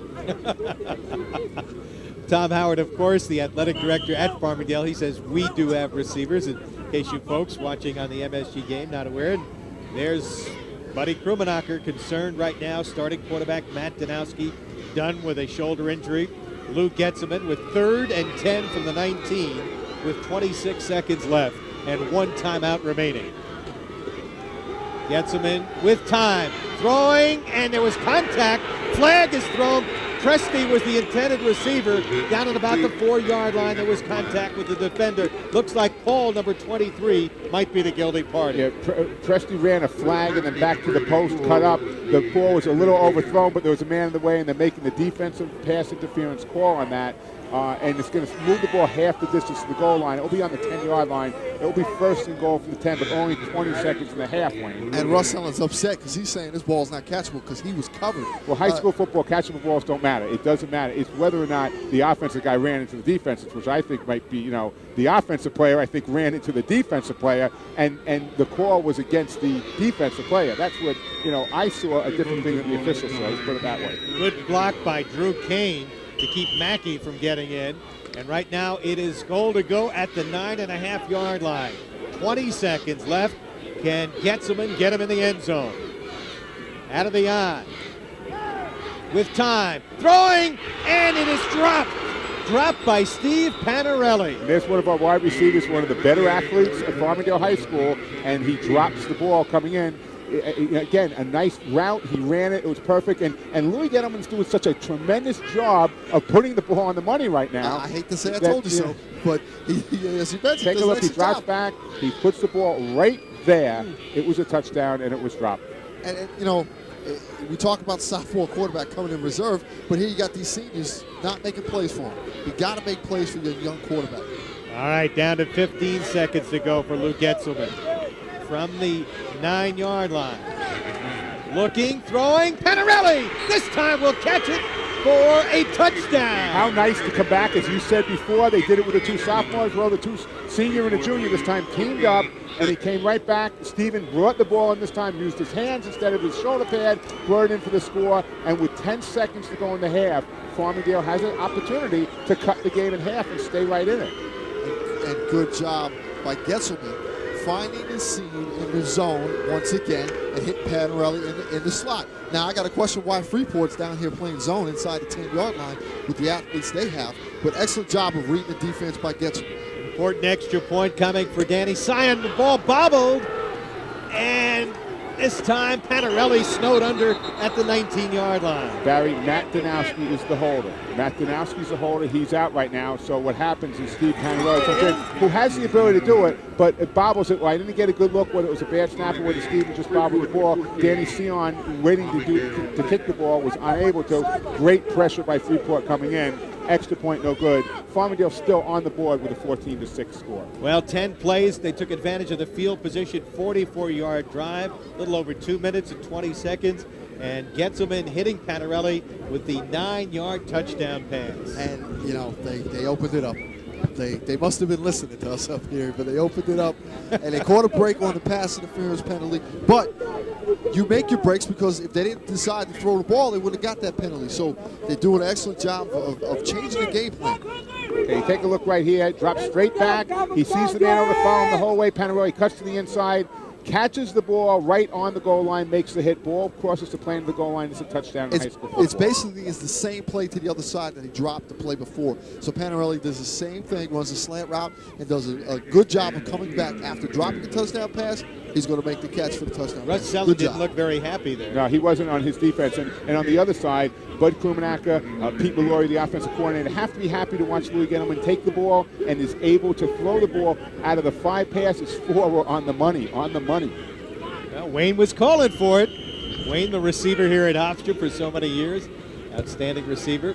Line drive kick with 10 seconds to go. They don't want to return here. Jinks from the 20. 35. Jinks. Whistle blows, stopping play with 3 seconds to go as he crosses the 40. Gain of a return of about 16 yards for Travis Jinks. Freeport got off to that great start, and then they kind of got a little conservative, Tom. Yeah, they tightened up a little, and again, I think, one of the thoughts is they're up 14-0. They really don't have to pump the ball straight down the field. So they got a little conservative. We went to the running game, and they have a great running game, so it wasn't bad, but they let Farmingdale back in at the end. Now, the beauty of Freeport's offense is the ability to do both throw and run, and when you mix it up, your defense can't key on one or the other. I think when Danowski went down, he had a 14-point lead. He said, you know what, let's not make any mistakes because they don't have the quarterback. Let's let them back in the game. But, sometimes you just got to keep doing what got you there and go and put the hammer down on teams. But a good recovery by Farmingdale. Randy Mills takes the knee, and the Red Devils with Russ Sellen will head to the locker room with a 14-6 lead, trying to win their 19th game in a row. Their last loss was to Baldwin, and that was 2 seasons ago. Baldwin, of course, went on to play Farmingdale in the championship game. Farmingdale won it. In overtime, and went on to represent Nassau County and played in the 99 Long Island Championship, losing to Brentwood. So we are waiting as the Russ Sellen-led Red Devils head off the field for Jimmy Cavallo. He's standing by down on the field with Buddy Krumanacker. All right, standing by to Buddy Krumanacker, Farmingdale head coach. And coach, hey, once again, the Dalers are put in a position to come back as you had to earlier in the season. They respond there. That could be a big touchdown there going into the locker room. Oh, absolutely. I think we're back to within one score, and defensively we got our rhythm defensively. They had their rhythm offensively, scoring 2 touchdowns. I thought they played great offensively, kept us off balance, and had a great rhythm. And now I think we've got the rhythm defensively, and they're struggling a little bit offensively right now. You knew coming in you were going to have to stop Jinks. You knew they would throw a little bit, but boy, Freeport really came out airing out the football and put up 14 quick ones. Now, seemingly, they want to control the clock and force you guys to maybe throw the ball a little bit. You have your second-string quarterback in there. Is it a big concern if Danowski cannot come back? He's not coming back. He's got a bad shoulder, and he's damaged, and he won't be back. And Lou's been practicing all year. Lou Getzelman's a guy that we had him ready for the Baldwin game when Matty had a little bit of a knee problem. So he got a full week of work before the Baldwin game, and then Matty played. But we're confident in Lou. I mean, you see what Lou did. Nothing wrong with the way he played. That's a great series for the kid. Absolutely. Good to see you, Coach. I know you want to get in there and talk to your team. And Lou, big throw right there for the touchdown. Cuts the lead to 8. We are at halftime. Straight ahead here on the Cablevision Sports Halftime Show. We'll take a look at a girls soccer team for Nassau County. Not only have they made headlines in Nassau County, now they're making headlines in the USA, the #1 team. Come on back here to Hofstra. We are at halftime. There's your score, 14-6. Freeport leads it. Yes, sir. Southside Soccer is next. Second half, let's go down to the field. Hal Sass standing by with the Freeport coach. Russ Sellen, Russ 14-6. The young quarterback came out, looked like no nerves, nothing in front of the big crowd. The offense scored 14 quick points, nothing after. What do you do to get the offense jump-started? Well, it might be a little bit off fault. Maybe we got a little conservative. We got to go back with the original game plan. That's what we plan on doing in the second half. You were concerned about Matt Danowski being such a key in this game. He is out. Another quarterback comes in. He moved the ball well. He threw the ball really well. What do you do about your secondary? A little bit weak in that first half. Well, you don't want to see anybody get hurt, and I know that makes the whole complexion of our offense change. But this kid's pretty good too, and obviously he can do some things. It's a little different than Matt Danowski. So in that respect, we're kind of caught in a tough situation too. Your defense gave up the score late in the first half. What did you say to them in the locker room at halftime? It's a good team. We're playing a good team. You can't give them any freebies, and they earned it. They earned it. We fell asleep and we let them back in the game. Now we got to work it out for us. Good luck in the second half. Thanks a lot. All right, Russ Sellen, his club leading by 8. Still a lot of work to do in the second half. Back upstairs to Barry Landers. All right, Hal. Russ Sellen, who recently picked up his 100th win against Massapequa, against his son's team, trying to win game number 102. And take a look at the halftime numbers, and not a whole lot of offense as we look at the numbers here. No, actually, if you look at the numbers, it's a very even game, except for the passing yards, 62-11. It seems like a very even game. If you watch the first half, you would say Freeport dominated the whole first quarter.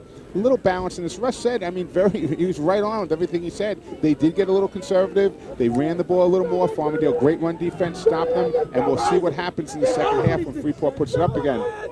Take a look on the left-hand side. You see Matt Danowski with his arm up, and again, whether separated shoulder or collarbone, we'll find out later. Talking over there with Jerry Lamb, Let's take a look at the hit that put him out by DeBrickshaw Ferguson. Okay, take a look here. Matt's rolling to his right. He gets right near the sideline. He finally lets the ball go. Number 60, DeBrickshaw Ferguson, coming in right as he's going to hit the sideline. He sees him. He makes the hit. DeBrickshaw's head's down, while his feet actually were in bounds when he first started touching. His head's down, but he followed it. And a lot of times in high school football, if you follow it and try to get off of him, even the official will let it go. Farmingdale kicking off, and this one taken at the 15-yard line. And up the middle, Huggins to the 30, and then driven back to the 25. Very tentative right there on his return. It's funny. It just, I expected Freeport to come out fired up, and he got a little tentative on that hit. Yeah, I think he wanted to break a certain way and didn't see it, just kind of stopped. And very strange, but decent field position out to the 30-yard line. The guys on Matt Danowski, I separated my shoulder on the same field on the same type of hit. I got knocked out of bounds. I fell on my left side, and the defender fell on top of me. And my arms weren't extended, and I separated my shoulder doing that. So it's the way you fall sometimes that causes the injury. All right, let's see if Randy Mills will go to the area, and we're going to get a timeout taken very early here. And they burn one as the sophomore quarterback comes to the sideline. You can't get it much earlier. 8 seconds into the second half, the very first play. Must have been a little confusion, but again, if you're going to make a mistake, don't hesitate. Take the timeout. Go ahead. And he's a sophomore. He's learning. So, and we can see Russ. Russ isn't, he didn't look upset. Now he looks a little upset. But it's like, let's get it right. And he's talking. You see number 2, Stephen Barrett. We want to remind you folks that TV that's close to home. Well, Mills in that first half was 6 for 10 for 62 yards. Travis Jinks led the rushing in that first half. 10 carries, 52 yards. And a couple of touchdown runs. Play action, Mills to throw. He's got an open receiver, and it'll be about a 9-yard gain to the far side. Once again, Junaid Deliston, who spent a lot of time filling in for Josh Huggins after Huggins went down early with that broken hand. He's done an excellent job this year. Junaid, not real big, 5'7", 145 pounds, but lightning fast, very explosive when he catches the ball. He's a track kid, long jump on the track team, Barry, and you saw right there, he came down with the ball, as you see. Good look there at Randy Mills, who's having a great game in a big pressure game for a sophomore. Penalty will negate that as they'll move the football back. 5-yard loss back to the 25-yard line. It'll be 1st and 15. Man, that's not a good start. You got to take a timeout before your first offensive play at a half, and then you get a nice pass out there in the flat, now you get a penalty. So it's not a very good start for Freeport. 3 in a row. The opening kickoff, he comes back and he stops dead at the 30-yard line. Then they have to call a timeout, and now they get a penalty on it. 3 plays in a row, 3 questionable things that happen. 1st and 15 from the shotgun.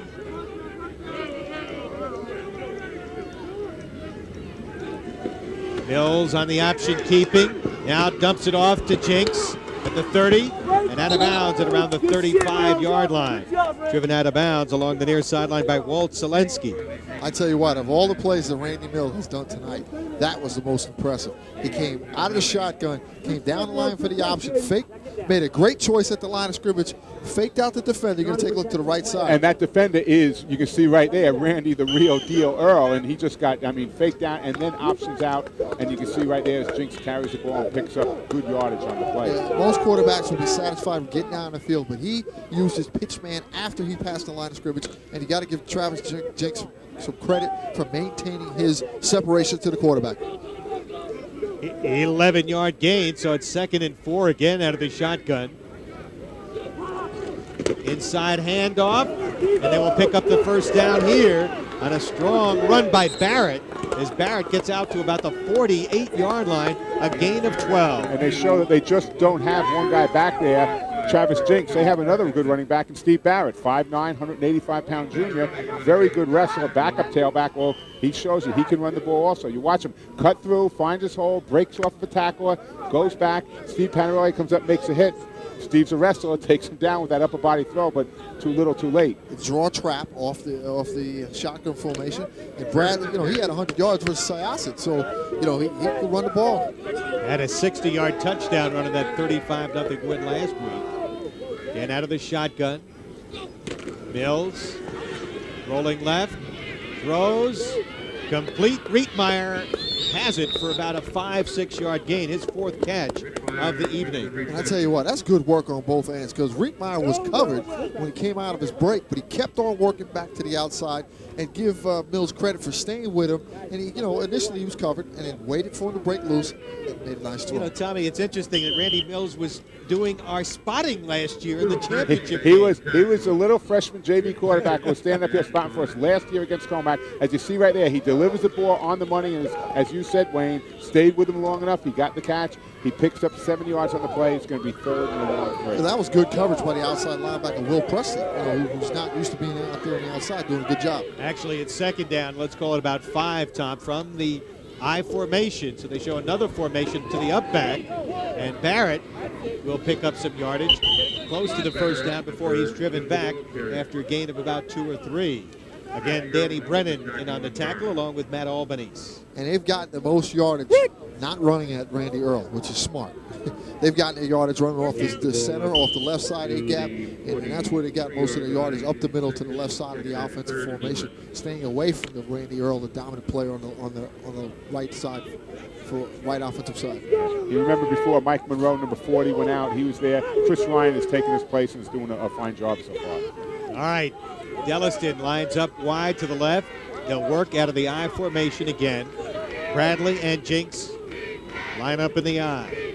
On 3rd and inches, showing blitz here, Farmingdale. Now they back off as Bonaguro backed off, and Mills will take it very smartly right up the middle for the 1st down. But again, smart. He saw the blitz. He held on his call. He waited. He didn't change anything. He just stayed, but he waited till the guys. If those guys were there, he probably wouldn't have gotten his inches. Again, for a sophomore quarterback, Barry, very heady kid. He's going to wait and see what's going on. See, the defense comes up. We missed it. We missed the fake there on the blitz, but he waited to figure out which hole he was going to follow. That's tremendous patience for a guy starting his first game. Excellent football presence. And I think probably last year, Barry, just being up in the booth with us, he learned everything about football. Especially from you and Wayne, I'm sure, guys. And the funny thing was, Barry said, here's the next, he's a guy taking over for Chris Richey, and he had this scared look on his face like, oh my God, what are you saying? And he's out here doing well. Well, he and Jinks have been alternating at quarterback, but he's played all the way tonight. Mills to throw. Again, he's got an open receiver. Trying to juke his way is Delliston. And Delliston picks up about 5 on the play to the 35. Once again, beautiful pass. He threw it over the outstretched arms of the outside linebacker who was running to the flat in front of the corner.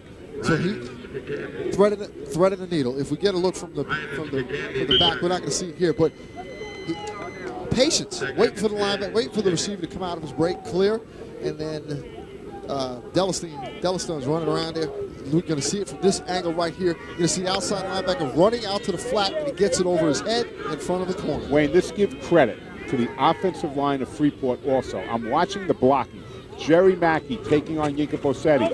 Watching the Brickshaw, and look at that great break, taking on Randy Earl, doing a great job of giving him the time to throw. Steve Barrett exploding right up the middle for a gain of around 15 yards to the 20-yard line. And once again, running behind Tom Grubbs, number 62, the left guard. You're going to see excellent job coming Look through. at the Brickshaw Ferguson take on who I consider one of the best linebackers in the state, Matt Albanese, and just takes him out of the picture, and you'll see he just took the ball right up the middle of the field. So the blocking on the offensive line of Freeport really is tremendous tonight. Going to mark it at the 21 as Mills runs out of the field after getting the play on the sideline. Take a look. You can see the Brickshaw right there, just taking this man, driving him out. People might say, he has his hand on there, it's a little hold. High school football, you give that. That's a great block. You get your hands in there. My thought would be next game, Brickshaw, get some white gloves. Don't use those red gloves. They stand out. Mills back to throw, throws to the sideline. Eason has it. Eason driven out of bounds at around the 11. It'll be very close to another 1st down. You know, they've been running the same pattern all day. Farmingdale, the secondary is going to have to start creeping up, and that's when you get them with the stop and go. I was going to say, what are you can't talking win, to? But you got to creep up because look how long that pass is. You're behind. You got to try to make a big play. So if you have to cheat, and cheat on the break. Cheat on different plays. You can't cheat on every play, but you gamble sometimes. It's educated gamble. You take a look right there. He just takes the ball, puts it out there. Nice touch on the ball. And Steve Panarelli's right on top of it. You see right there Danny Brennan coming over to make the hit also, but Mills doing an excellent job, 9 for 13, 83 yards. And his passes have been right on the money. I mean, he's throwing from inside the center of the field, outside the numbers on the out route. So he's showing good arm strength. And what you got to do is, that's the hardest pass to make. For a sophomore, that's a tremendous pass to make, too. 1st and 10 at the 11-yard line. Eason the single setback. Eason stuffed at the line of scrimmage and driven back. That time they got excellent penetration. Yinka Bosidi, number 65. Well, Yinka was in there, Matt Albanese was in there, Randy Earl was in there. They were all there. They didn't have it, but Farmingdale hasn't been able to put 2 or 3 of them together in this drive. They have to do that 2 or 3 times in a row, not just one. Yeah, but that's the 4th or 5th time Yinka Bosidi has shot into the backfield and either made the tackle or caused a disruption in the backfield. You're going to see our guy Yinka, he's going to come to the right of the screen, he's going to shoot the gap, and there he is. Good job. And he had help that time, as you saw Earl coming up from the outside. No gain on the play, 2nd and 10 from the 11. Good look at Yinka right there.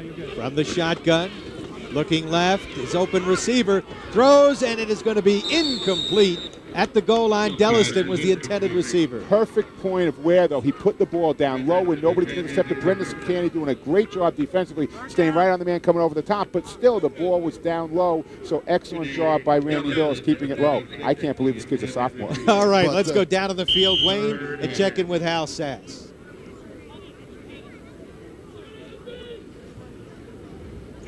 All right, apparently Hal not ready to go, so we've got a big 3rd down play coming up here. What do you look for, Tom?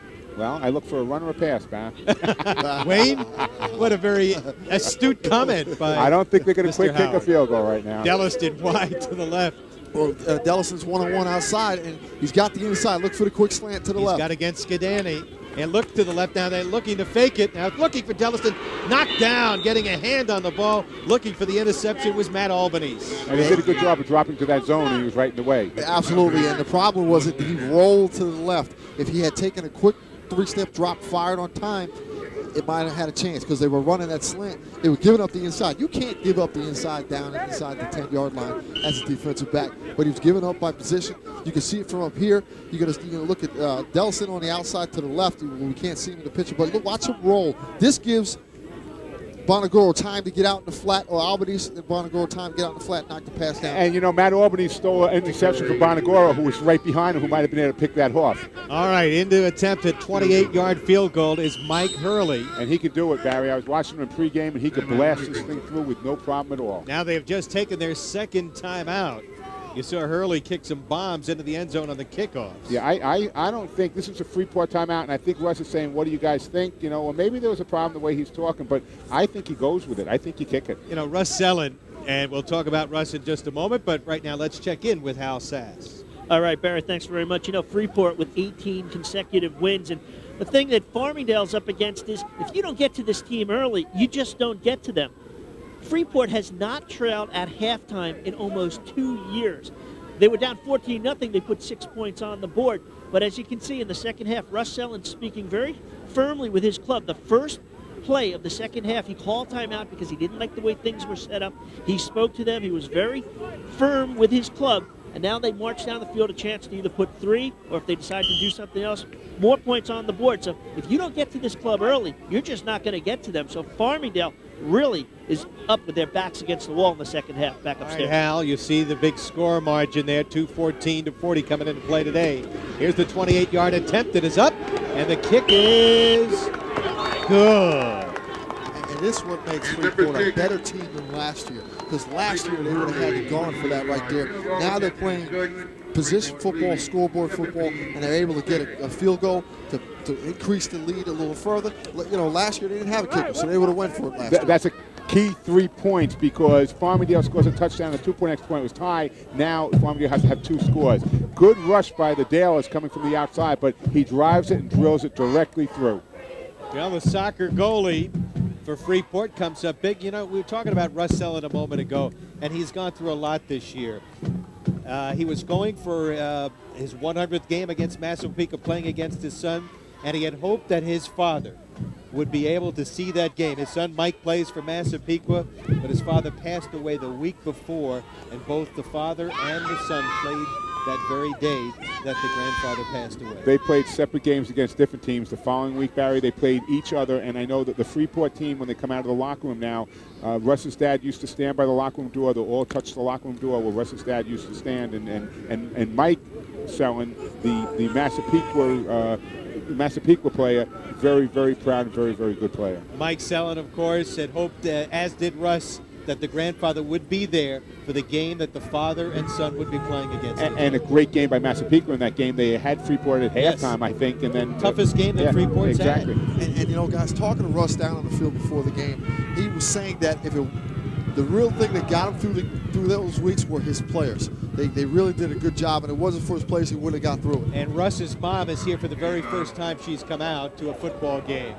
Bouncing, Bradley will take it at the 5. Up the middle, the speedster. Ooh, and had one more play. He might have broken it to the 25. A 20-yard return for the diminutive Mr. Bradley at 5'3", 145 pounds. You can see the concern right now on Buddy's face. Let's go, guys. He says, well, we got the ball on offense, and this is a big offensive drive right now for his team. But, Tom, they ate up almost 7 minutes of the clock on that drive. Yep. And that hurts when you're behind. You need 2 scores. But the positive for Farmingdale is that they only gave up 3. They didn't give up 6. So now they have the ball to see what they can do offensively. 14 plays, the 28-yard field goal by Hurley to give them a 17-6 lead. Lou Getzelman, who threw a touchdown pass in the closing seconds of the first half, will stay on the ground here. Bonaguro snowed under. Look at the speed of that defense as they stop him at the 15-yard line. Make it the 25, a loss of 1 rather. And he's got to follow that hole because there's no way he can get outside of his defense. He's a fullback, 200 pounds. He needs to go straight ahead, north and south. He can't try to pass it outside against this defense. Maybe another defense, but not this defense.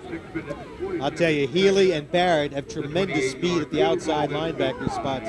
They had a bigger guy in Eddie Gordon, of course, who was great last year. They don't have bad speed at the inside linebacker. They got a middle linebacker by the name of Jerry Mackey, who's a heck of a ball player. Absolutely. He's the nephew, of course, Mr. Mackey, former star here in Long Island. In trouble, gets him and snowed under at the 15-yard line. And Barry, you're talking about John Mackey from Hempstead High School and the Baltimore Colts. Tommy Grubbs, the basketball player, 6'2", 245-pounder, that a lot of 1AA schools are interested in. One of the men who got in on him. Look at the pressure right now put by the Freeport defense. I mean, each guy, Farmingdale is trying to hold the men out, and you see the white jerseys in the backfield looking back as Freeport runs right past him. But that's also a coverage sack because you're going to see him set up, and he's got nothing going on down the field. This pattern takes too long, and he doesn't have a chance. So we've got 3rd down and long yardage. 3rd and let's call it 19 from the 17-yard line. Tough situation for Getzelman. Could be a quick kick the way they're lined up right now. On the draw play, they had that one sniffed out. Nothing doing as Bonaguro stopped at around the 16-yard line. What a play by the defense right there, and they had that sniffed out, Tom. And that quick defense showing why it's so good. There is Atulaja, the 5'11", 205-pound junior who's on the wrestling and track team. And he did a good job of recognizing the draw. Atulaja was locked up with the center and came off his block and made an outstanding tackle. He squats almost 700 pounds. The Bonagura kick bouncing upfield. Takes a good bounce for Farmingdale. Eason, who fielded and goes out of bounds at around the 34-yard line. The line of scrimmage was the 17, so that's about a 35, 40-yard kick. It was a great kick, and it got a great roll, and that's what you want. You don't want to put the ball high. You want to drive it low and get the roll if you can. And a reminder, hope you're enjoying the action here, and you're watching the Freeport Farmingdale game exclusively on Cablevision Sports. And don't forget, next week we've got some great football coming away. Conference 2 here in Nassau County. We're going to have a great doubleheader. Lawrence against Garden City and Southside against McCarthy. And how That'll about be next Thursday. The great job that Lou Andre has done now at Lawrence. He's undefeated, but who does he have to face? The team that gets to Hofstra every single year, Garden City, and Tom Flatley's club is doing great. I'll start with the very best. What a great defending champs from Conference 2. That great win last year. Pitch to the far side. Rietmeyer breaks a tackle, slips away again, elusively gets to the sideline and still on his feet as he goes out of bounds. Yeah, he does a good job when he catches the ball, able to move after he catches the ball. As you said, Barry, elusive and moving down the field. And good job with Josh Huggins on the outside with one hand trying to block, making a stalk block. You see the effort.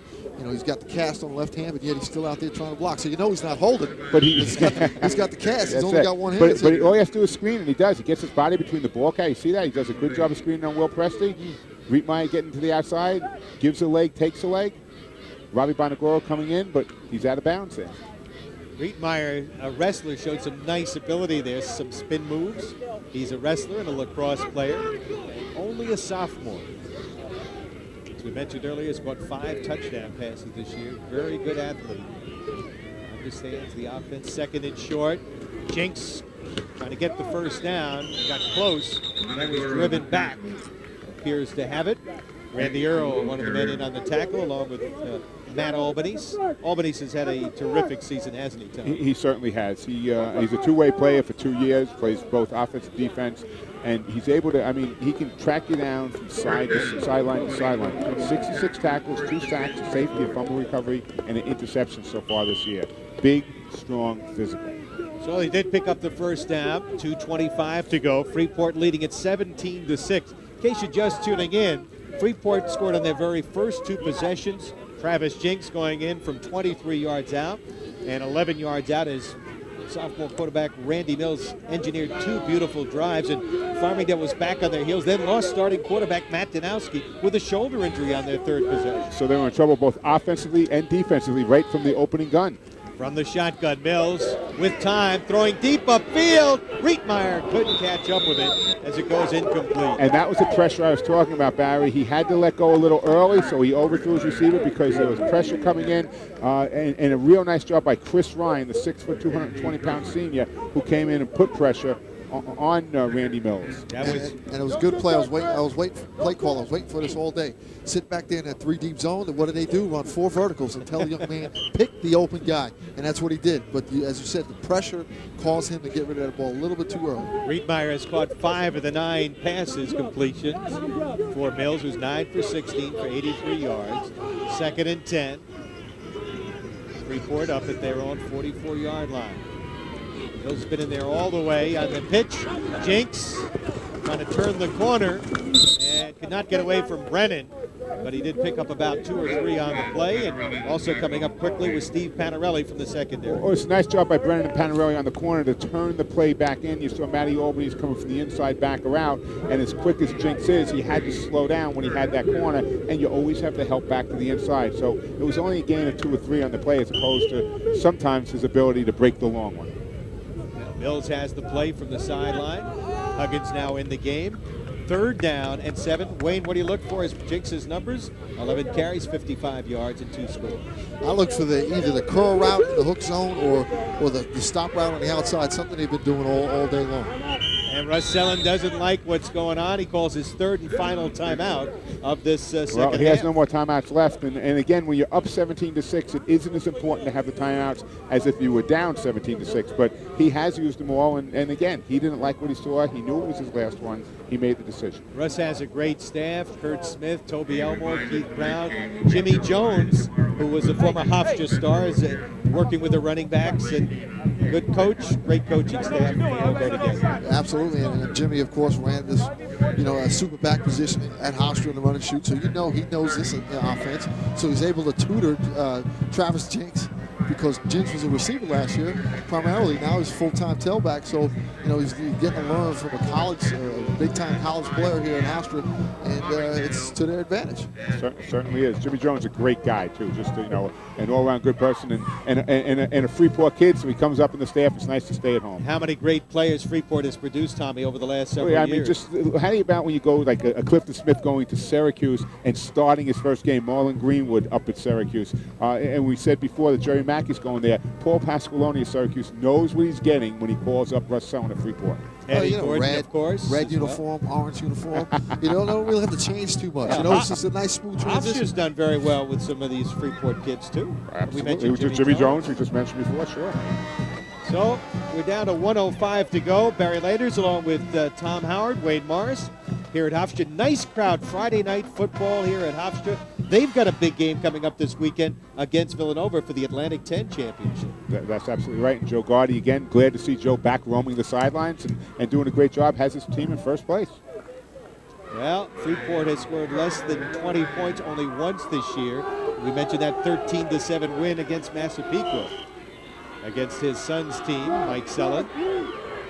3rd down and 7. Big play to keep the drive alive.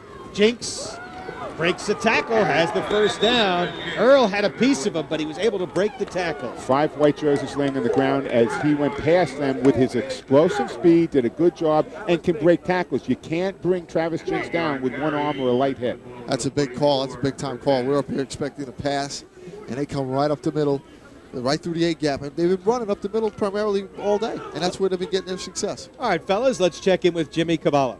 Hey, you guys were talking about Matty Albany's on that Farmingdale defense, and in the words of his head coach, Buddy Krumenacker, he fulfills the 3-prong criteria. If you run at him, he'll crush you. If you run away from him, sideline to sideline, he'll find you. And if you throw at him, well, he'll drop back and he'll cover you. Buddy says he never likes to brag or compare linebackers, but he's one of the best he's ever seen. Barry? Jinks trying to get away, could not get away from Bonagura, and helped out on the play by Selensky after he picked up about 3 on the play. And what made this play, what allowed him to get around the corner was our guy, one-handed Huggins coming down on the crackback, took out 2 guys with one hand. So I don't know if we're going to look at it, but once again, a receiver, Tommy, coming down and making a block. You can see him on the crackback. Did he take out 2 guys with one hand or one hit?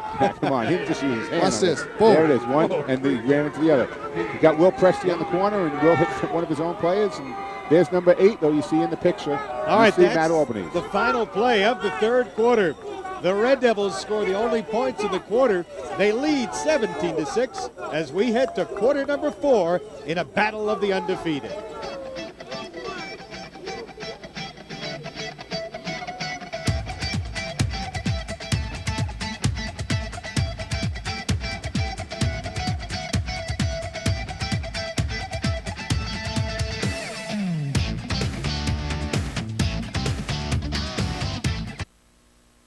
Well, Buddy Krumenacker's club trailing as we begin the 4th quarter.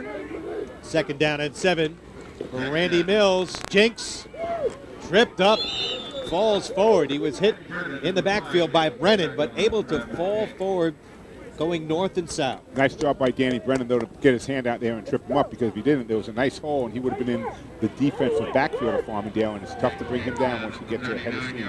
Did an excellent job by Brennan. He was taking on the receiver in the slot at the line of scrimmage, held his ground, and came off the block very nicely to make the tackle. Brennan, 15 carries for 70 yards, including the 2 touchdowns on the first 2 drives. So another big 3rd down play. Farmingdale needs to stop, Tom. They need to force a turnover to change momentum. Well, we said that before, and they need to force a big turnover, not just a turnover, but maybe pick it off and go for a touchdown, maybe pick up a fumble and run for a touchdown. Eason wide to the right, trips to the left side. Jinks the single setback on 3rd down. Jinks will not get the first down as he was met as he went to the line of scrimmage. Once again, Yinka Bosidi. Now, it's a good, tough call right here, a good call depending on what he's going to do.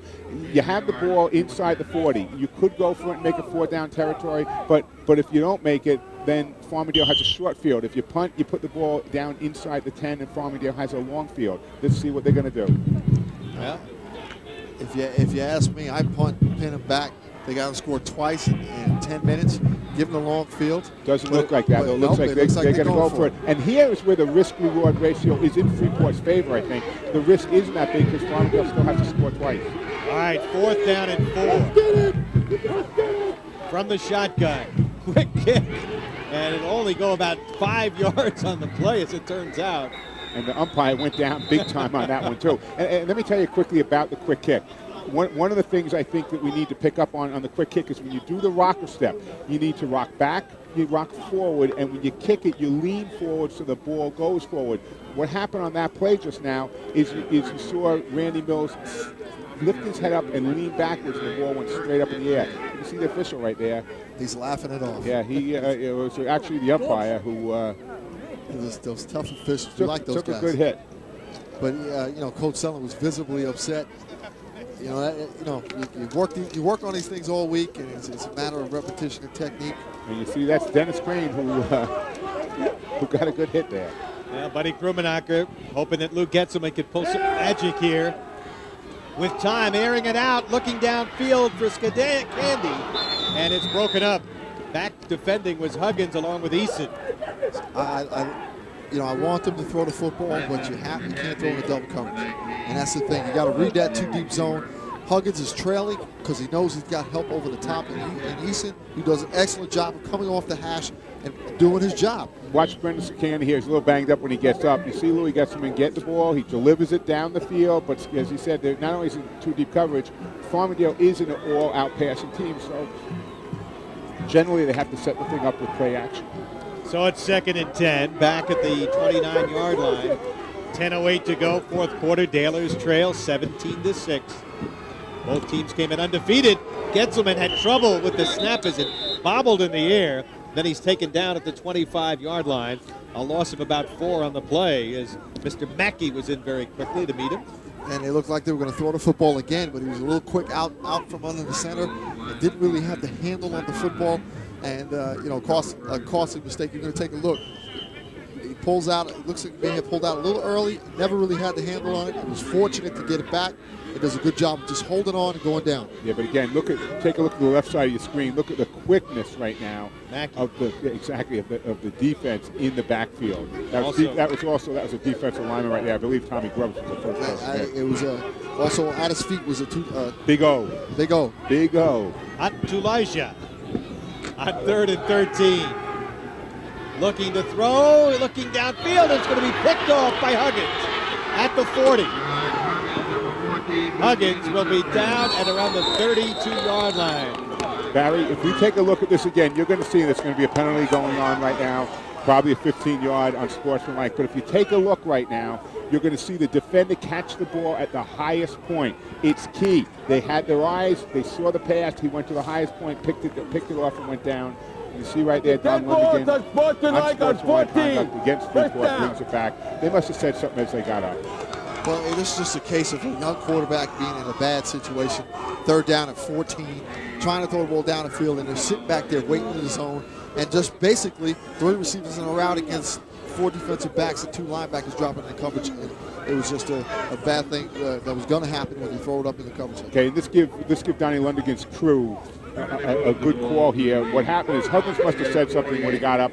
They hit him right away. They said, we're taking control of this game, guys. You have a great football game going on. We're not letting any garbage take this. 15 yards, and you see the coaching staff at Freeport jump right on top of it and say, hey, that's not the way we handle things. That's not the pride we have in Freeport. So a great kudos all around for the group. All right, we got a big 1st and 10 at the 48-yard line here for the Red Devils, comfortably leading by 11. Remember, this defense has only given up 46 points in 9 games. Jinks trying to go outside. Jinks at the 45, at the 40, and down, and fumbled the football at the 33-yard line. Jerry Mackey got on it. I think it's going to be Freeport ball. Jerry Mackey. Looked like Jerry Mackey. Gain of 15 on the play. Hal Sass standing by, down on the field. Let's check in with Hal right now. All right, thanks, Burry. To start the 4th quarter, Russ Ellen grabbed his team together and yelled out 3 times, nobody relax, nobody relax, nobody relax, put them away. The offense had the ball at the time. The offense could not get it done. They went on defense, but the defense came up big. So the put them away works on defense. It stayed true to them, and they were very supportive with the yelling and the screaming of the coach with those simple words, nobody relax, put them away. 8:45 to go here in the 4th. And you want to know something? You can put them away on defense. When you only give up 5.9 points a game, you're putting every team you play away on defense. Farmingdale is right there, 6 points, 1/10 of a point less than the normal. Hey guys, I'm sorry about the call before. It was Trevor Baum, number 59, the center, who recovered it from. All right, Trevor, 5'11", 210-pound junior, first year on the varsity. He's done an excellent job replacing Saul Estrada, who was the center last year. Jinks chased from behind and driven out of bounds finally. Coming up from the secondary was Brendan Candy, but he showed some excellent speed to at least turn that corner. And to me, Travis always looks like he's running downhill. It's amazing. No matter which direction he's going, He just looks so smooth. It doesn't look like he's really running, but he's moving. He's a smooth, what we call a smooth runner, kind of like Eric Dickinson from back in the day. I'm dating myself a little bit, Tommy, but he's just smooth. There's not a lot of arms flailing. He's just smooth. He gives that leg too, Wayne. You can see it right there. He gives the limp leg and takes it away. Watch right at the end. Right now, he's going to make one quick cut to the outside. Now he gives the limp leg and back away from Brendan Sicambi. Well, Jinks now closing in on the 100-yard number. He's carried the ball 18 times for 91 yards and 2 touchdowns. Now working out of the eye. Barrett is the up back, and Barrett gets the call. And Barrett down at the 30-yard line. At Albany's with a nice, solid stick in the hole. That's the way the middle linebacker is supposed to step up in the hole, Tommy. You read those linemen, you step up in the hole, and put your face mask right into the chest of the ball carrier. You gotta love that. As Jimmy Cavallo said earlier, he said, Matty Albanese, he can take you head on, he can take you sideline to sideline, or if you're going to pass, he can drop back. Usually does a real nice job. There's a good look at Robbie Bonagoro. Well, another third down play. They've converted these third down plays to keep the drives alive. Farmingdale's had the ball very little here in the second half. Third down, and let's call it about 3. Jinks got around, stumbles, getting a piece of him was Albanese. Just got a hand on his ankle. And that shows you the type of ball player Matty Albanese is. If you watch the film right there, you see him getting beat, no question, but he gives 100%, reaches out, and just gets the ankle, gets to the top of the shoe, to the back of the shoe to get him. Again, Jinks to the outside, there's Albanese chasing, and just gets him on the leg, and a fumble, but the ball goes out of bounds, so it'll be Freeport's ball, 4th and 1. Again, watch the extension, just enough to trip him up. They tried a quick kick on 4th earlier, but this time I'm sure they'll go for the yard as Mills comes back from the sideline. And look for them. I look for them to go behind number 62, Tom Grubbs, off the left guard. They've been having a lot of success running behind him so far tonight. Well, Mills went on a quarterback keeper earlier to pick up a first down. Out of the eye. Give me 2, we got it. Unbalanced line coming this way to the bottom of your Long screen. count. Mills will try Jinks. Jinks chased to the outside, and a fine hit in the open field on the tackle that time. It'll be Farmingdale's ball. They didn't make the first down on that play. They had to get at least to the 18-yard line. They only went to the 19, so Farmingdale will be taking over. And a very good job by coming up and making the hit on that play. So, they did. Farmingdale did what they had to do. They stretched it out. They came up and they made the hit. Now they take over. 7:13 left to go in the 4th quarter, and Farmingdale has to come up with something big on this drive. Chris Hargrove came up from the secondary, number 28, to make that hit. And he's able to get some help also from number 44, James Felon. And Matt Albanese was also over there. I like that play. Everybody sold out on that play, Tommy. The back sold out. The corner came up and took on the running back. So that's a good contact play for your football fan. Lou Getzelman taking over at the 25-yard line. 1st and 10 will go to the air on first down. Complete, breaking away is Panarelli down the sideline, driven out of bounds by Javian Eason. Barry, defensive back, went for the interception, went for the breakup, went to the inside. Nice job by Gesselman to get the ball in there. Panarelli does a good job of grabbing it, breaks back. Take a look. Bluey drops back, delivers the ball on the money. Steve takes it on the inside and gets back to the outside. As a defensive back, you have to come to Huggins has to come through the upfield shoulder, which he did, but that downfield arm has to be in the back of the defender. But, however, he's only got one hand. So it was a good job by Panarelli of feeling the defender and spinning the opposite way. Good play all around. Good opportunity to get an interception. But at this point, Tommy, you're up 17-6. You don't go for that interception. You make sure it's a sure tackle. He was thinking of that second interception, I'm sure. You're a coach talking right now, and kids don't think that way generally. They see an interception, they go for it. They react naturally. And I agree with you in the fact that you have to play smart. But he saw that ball, believed he could get it, and went after it. Ball at the 45-yard line. Fresh set it down. 7:06 to go. Farmingdale trailing by 11. Getzelman is 2 for 8 for 31 yards, including a touchdown and an interception. Bonagura had some blockers out there, but only picked up about 2 as he's brought down after a short gain on the play.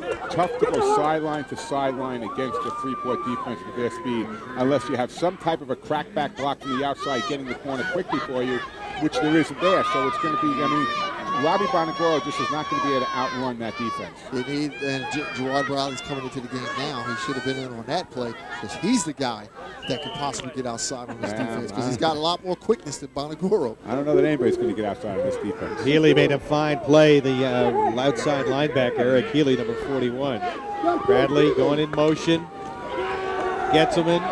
Snowed under, and the ball loose as he was hit on the play. Freeport's number 2, Stephen Barrett, coming up with the big hit.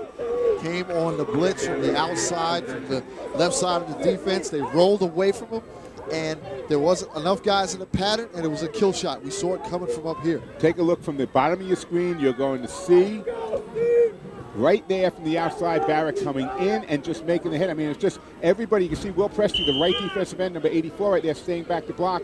But really what happens, if you add them up, Freeport had 6 coming, and Farmingdale only had 5 blockers, so they had that one extra man coming in from the outside to make the hit. Well, it's the 4th sack, 3rd and 15. They were fortunate to recover the ball. Out over the ball will come Scott Gale. Let's see if they're blitzing here. They've got the front 4 there. Looks like Mackey wanted to blitz. Gets him and throws on the run. Almost picked off. He threw it right into the hands of the linebacker, Mr. Barrett. Barrett was looking dreams of 6 in his mind right there. A lot of times what happens is when you have it like that and you see it, you're thinking you're looking upfield before you should be, before you have the ball in your hands, and it looks just that way that Steve Barrett was counting him up. And the difference, guys, between what's going on now with the passing for Farmingdale and what happened in the first half is they are coming with the pressure. First half they sat back in the zone, they were putting pressure on the kid, and he was completing passes.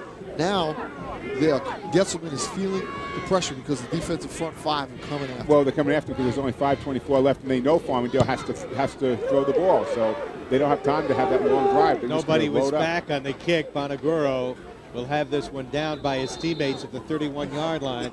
And it pretty much is academic right now with 5:15 to go. Freeport holding an 11-point lead again. They built a 14-0 lead on the first 2 possessions. They kind of stormed into this game, stunned Farmingdale, and that's really been the difference in the game, Tom. It's been a defensive battle since then, and we knew we had 2 great defenses coming in here, and no one has done much since that. But you're absolutely right. When Mills came out, he did a great job driving the team down 2 times in a row for scores. I want to remind you folks that you're watching this Freeport-Farmingdale Conference 1 showdown, Battle of the Undefeated, exclusively on Cablevision Sports. We've got great football coming your way next week. It'll be the Conference 2 games. We played here next Thursday. We'll have them on the air next Saturday for you.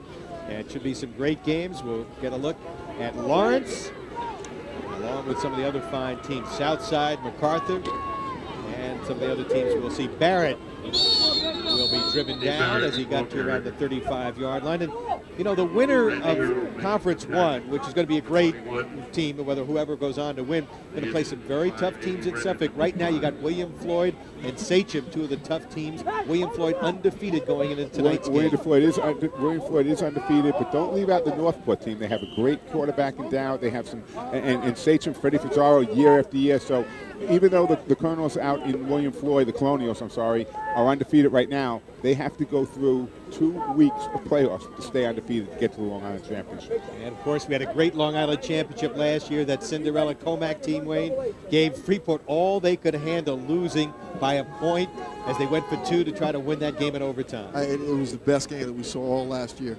And we're going to see Brian Tornay, the fine receiver for Comac, as Stony Brook's going to be playing in the game. You'll see right here on Cablevision as they take on Central Connecticut. That game will be seen on Sunday.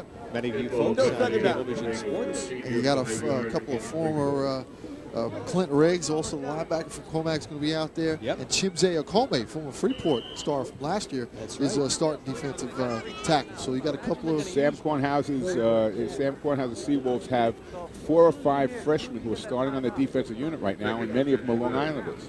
Very exciting players. So Freeport right now with 2nd down and 12 to go from the 30-yard line. Power I backfield. Jinks, the tailback, will get maybe to the 31-yard line as they're just content to hang on to the football. They have played an error-free game tonight. Well, they know that, again, Farmingdale is going to have to score 12 points to win this game, and the only way that, they have only given up 5.9 a game, as we said all game, so it's going to be very difficult. They'll just take their time. And the only score came with 10 seconds left in the first half on a surprise pass from Luke Getzelman, who, by the way, is filling in for the injured Matt Danowski. Mills, 9 for 16 for 83 yards. And Mr. Jinks, 21 carries, 95 yards, and 2 touchdowns to lead the Red Devils to an apparent 8th win of the season. They will go undefeated in the regular season should they hold on to the lead here. Jinks tripped up. Okay, guys, relax. And it'll be another short gain. Nice play in the open field on the tackle. Walter Solinsky comes up, makes a tackle. But let me tell you something. Will Presti did a real nice job. He was being doubled. He still fought it and turned the play back in. Corner for Farmingdale, outside linebacker for Farmingdale, with the contained responsibility, took on the double team the whole way, but turned the play in. That gave time as he strung it out for Walter Solinsky to come up and make the hit. And, I got to say, it's an excellent job by the Farmingdale defense after the first 2 drives. They knew once Danowski went out the game, they had no margin for error, and they've only given up 3 points. They've bent a little bit, but they didn't break in the second half, and that's a positive you take from this game. And you know something, Freeport on their opening drive of the first half and on the opening drive of the second half scored. Take those drives away, and you can't take them away, but you take those drives away, delay a game penalty. You see Don Lundigan's throw right here. Farmingdale's played even up. Get the secondary ready to go. Get the secondary ready. So we'll have a 5-yard walk-off here as Freeport will be kicking. And in the game, Jared Jacks. Jacks normally, of course, been the starting quarterback. More often, he and Randy Mills have been splitting time, but tonight they've gone all the way with Randy Mills. I think at some point, Russ Sellon made a decision. He said, hey, this is my quarterback of the future. This is the guy I'm going with, and he has proven very smart doing it. Jack shanks this off the side of his foot. It'll go out of bounds up and around the 45, 46, 7-yard line. So Farmingdale will get excellent field position, trying one more time to get on the board here. And there's a flag on the play, and I didn't see any penalties necessarily. Maybe a couple of guys getting into a little scuffle on the block, and maybe one guy took it too far and they got a penalty on somebody. Well, right now Farmingdale has the ball after the punt on the 46-yard line. If you remember, the only time Farmingdale scored is when they had a 44-yard drive right before the end of the first half. When they get good field position, they can work a little better, and they have the field position again. Don't forget, Cablevision again will be your exclusive home for the Long Island Championships. That'll be coming up in December, the first week in December, Tom, because of the week postponement. Well, we're actually going on a Thursday night. We're going to go the 29th, the 30th, and December 1st. They'll be Thursday, Friday, and Saturday, and we'll bring all of the games for you. The Long Island Championships, class 1, 2, 3, and 4. And congratulations on the smaller school level to Cold Spring Harbor and Harbor Fields and some of the other schools. Babylon, they've had an outstanding season as well. Let's check in once again with Hal Sass. Thanks very much, Barry. It's interesting the way these two teams match up, and they end up matching up at the end of the season. As you mentioned, this game originally was postponed from back in September, and now they're playing the last game of the regular season, which is not unusual between these two teams. Last year, the last regular season game, these two teams met. Then they ended up playing in the county finals. Back in 1997, the last game of the regular season, Freeport was defeated by Farmingdale 22-21 to end an undefeated season. So their 7-0 season became 7-1. Freeport then won the next week in the playoffs. And now this season, the two teams meeting on the last game of the regular season. And I asked Russ Sellon if it would have mattered if these two teams played in the beginning of the season. He said both teams improved a lot over the course of the year, but Farmingdale really improved, more so than Freeport. But the loss of Danowski is definitely going to be the killer for Farmingdale in the playoffs. Back upstairs. All right, Hal, excellent point. Russ Sellon's club since 1994, 62-13. Oh my, that's going to be ruled incomplete. When they come in, Mr. Butler, a house on fire, along with Ferguson. Don Lundigan, the referee, right on top of that because people are looking at it. Is that a lateral? Is that a pass? He's right there. That's a forward pass, son, and he blows the whistle and downs it. And Charles Butler transferred from Baldwin. He was a linebacker at Baldwin last year. Now he's a defensive end for Freeport. So you go from Baldwin to the defending champs, and that's a good move. You know, Baldwin may not make the playoffs, Tom, but what a great team they've had this year. Let me tell you about Steve Carroll's club. They are the best non-playoff team on the island. I mean, there's no question about it. They gave Farmingdale fits last week. They're a great team. Nobody to go to. Excellent coverage downfield. So it'll be sack number 5 as Getzelman goes down. Well, here's the problem. When you don't throw the football and you're forced to throw the football, you have scheme problems. You have 7 people in coverage for Freeport and 3 receivers. And they're teeing off on the defensive line coming forward, too, so they know you're passing. So the front 4 can tee off and come at you, and everybody else can sit back. So, you know, but let's not take anything away from this Farmingdale club either, Barry. They know they're going to have to get geared up. They're probably playing Elmont in the game next week to come back to get a chance to meet these guys. But if you think over the years, Farmingdale has been in a championship game almost every other year. Incredible. Every other year since 1965. Getzelman as another wide open Steve Panarelli, who's been his primary receiver. And Panarelli, with good second effort, will pick up the first down as he gets inside the 40 to 38-yard line. You know, Don Snyder, who you took over for as athletic director. This could be a terrible. This is Steve Panarelli. He's down, and you can see he's in pain. Joe Colleen from Plainview Physical Therapy out there, right? He's an athletic trainer right on top of him. And Steve, 2-time, he's in the finals of the Nassau County Championship. Great wrestler, great athlete, and down in a lot of pain with 1:14 to go in the game. Tommy, I was going to mention the great tradition you've talked about, Farmingdale. You took over for Don Snyder as the athletic director. Buddy Krummenacher took over as the head football coach.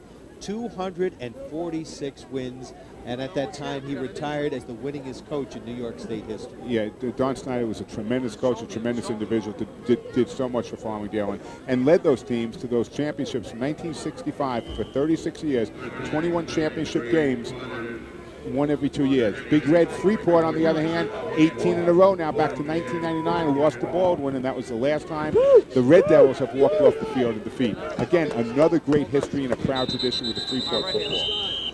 And let's go check in with Jimmy Cavallo with 59 seconds to play. All right, guys, you know, when you grow up in Farmingdale, you hope to become a Daler someday, but what you start out is as a Farmingdale Hawk. Look at these guys in uniform. Their head coach is Stu Feiner. And Stu, you already got the program going for Buddy Krummenacher. You're starting them young. No, absolutely, Jimmy. You start them at 5 and 6 years old. Their dream is to be a Daler. Right now, they're a Farmingdale Hawk. All right, boys, let's start with the game faces and the growl. Let's see some action here from you guys. Big growls. Let's see the game faces. All right, how about a little chant here, boys? A little chant.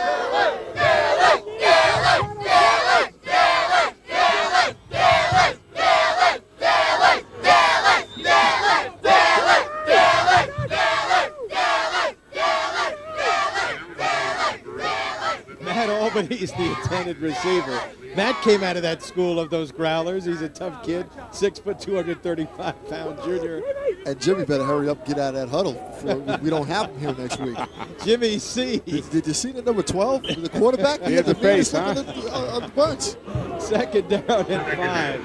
They never had the 5-yard penalty. Getzelman back to throw. Looking down for Presti. Defended against by Huggins, and Presti unable to catch up with it. Good defensive. You watched right there as Josh Huggins defended him to the inside, had him. It would have had to been a perfect pass by Getzelman over the top, which is a real difficult pass to throw. If it was short or inside, it was going to be intercepted by Huggins. Take a look at the inside position that Huggins has right here. He gets him, drops back, lays the ball up, and take a look inside, turns and runs when he sees it's overthrown, has the inside leverage the whole time. Panarelli has caught all 3 passes that have been completed by Getzelman. He's 3 for 13. He'll go to the air again if he can get it off, but he will be sacked and taken down. Sack number 6 on the evening. That's a coverage sack. He got 3 receivers outside the numbers to the sideline and 4 defensive backs. And the pressure just got to him. I mean, it's hard. It's hard. Big O is making his name again. Elijah comes in from the side. You see Tommy Grubbs? As Tom Grubbs comes from behind. That's a coverage sack. I mean, he had all day to throw. That's a definitely coverage sack. He's going to come out to the left side. He's got all 3 receivers outside the numbers. But look at all the red shirts down the field. That's the problem. And red shirts right in front of him as it looks like the game is ending. And right on now. that play, the game will end with the Freeport Red Devils going undefeated for the regular season for the second time in a row. And now, let's see if they still have some time left. Yeah, Don Lundigan is saying Farmingdale has a timeout, had called a timeout before the clock expired. On the game clock here, we have 0-0-0 in Hofstra, but there must be a couple of seconds left.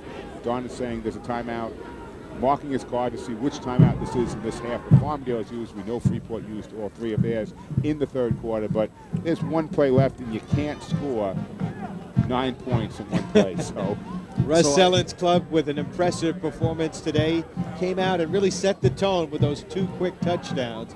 Then, of course, Buddy Krumenaka losing his star quarterback, Matt Danowski. That was a killer for his club today. And again, now it's time to go back to the drawing board and find out. Again, we have to get through for both teams. I'm saying we, meaning Freeport and Farmingdale, next week in the first round of playoffs to get to the championship game. Hopefully these 2 teams will be meeting. Well, again, hounding him was Grubbs and Ferguson, so he had nowhere to go. And Russ Sellen wins 102nd game in his outstanding 16-year career. The former Lindenhurst star who played for Bernie Wyatt, played for Dominelli at post, now takes his club into the playoffs with an 8-0 perfect record, and they look awfully tough. They certainly do. I mean, they did everything that Russ Sellen said they could do. Quick defense, aggressive defense, hard-hitting defense, low-scoring defense. And on offense, we're able to move the ball. And with the sophomore quarterback, Randy Mills, at the controls now, I'm sure you'll see him through 3 more years of this kid. My God, nightmares for all Division I teams or Conference I teams in Nassau County. All right, that's the story. We'll be back to wrap it up. The Conference I showdown, the battle of the undefeated, goes to the Freeport Red Devils. They win it 17-6.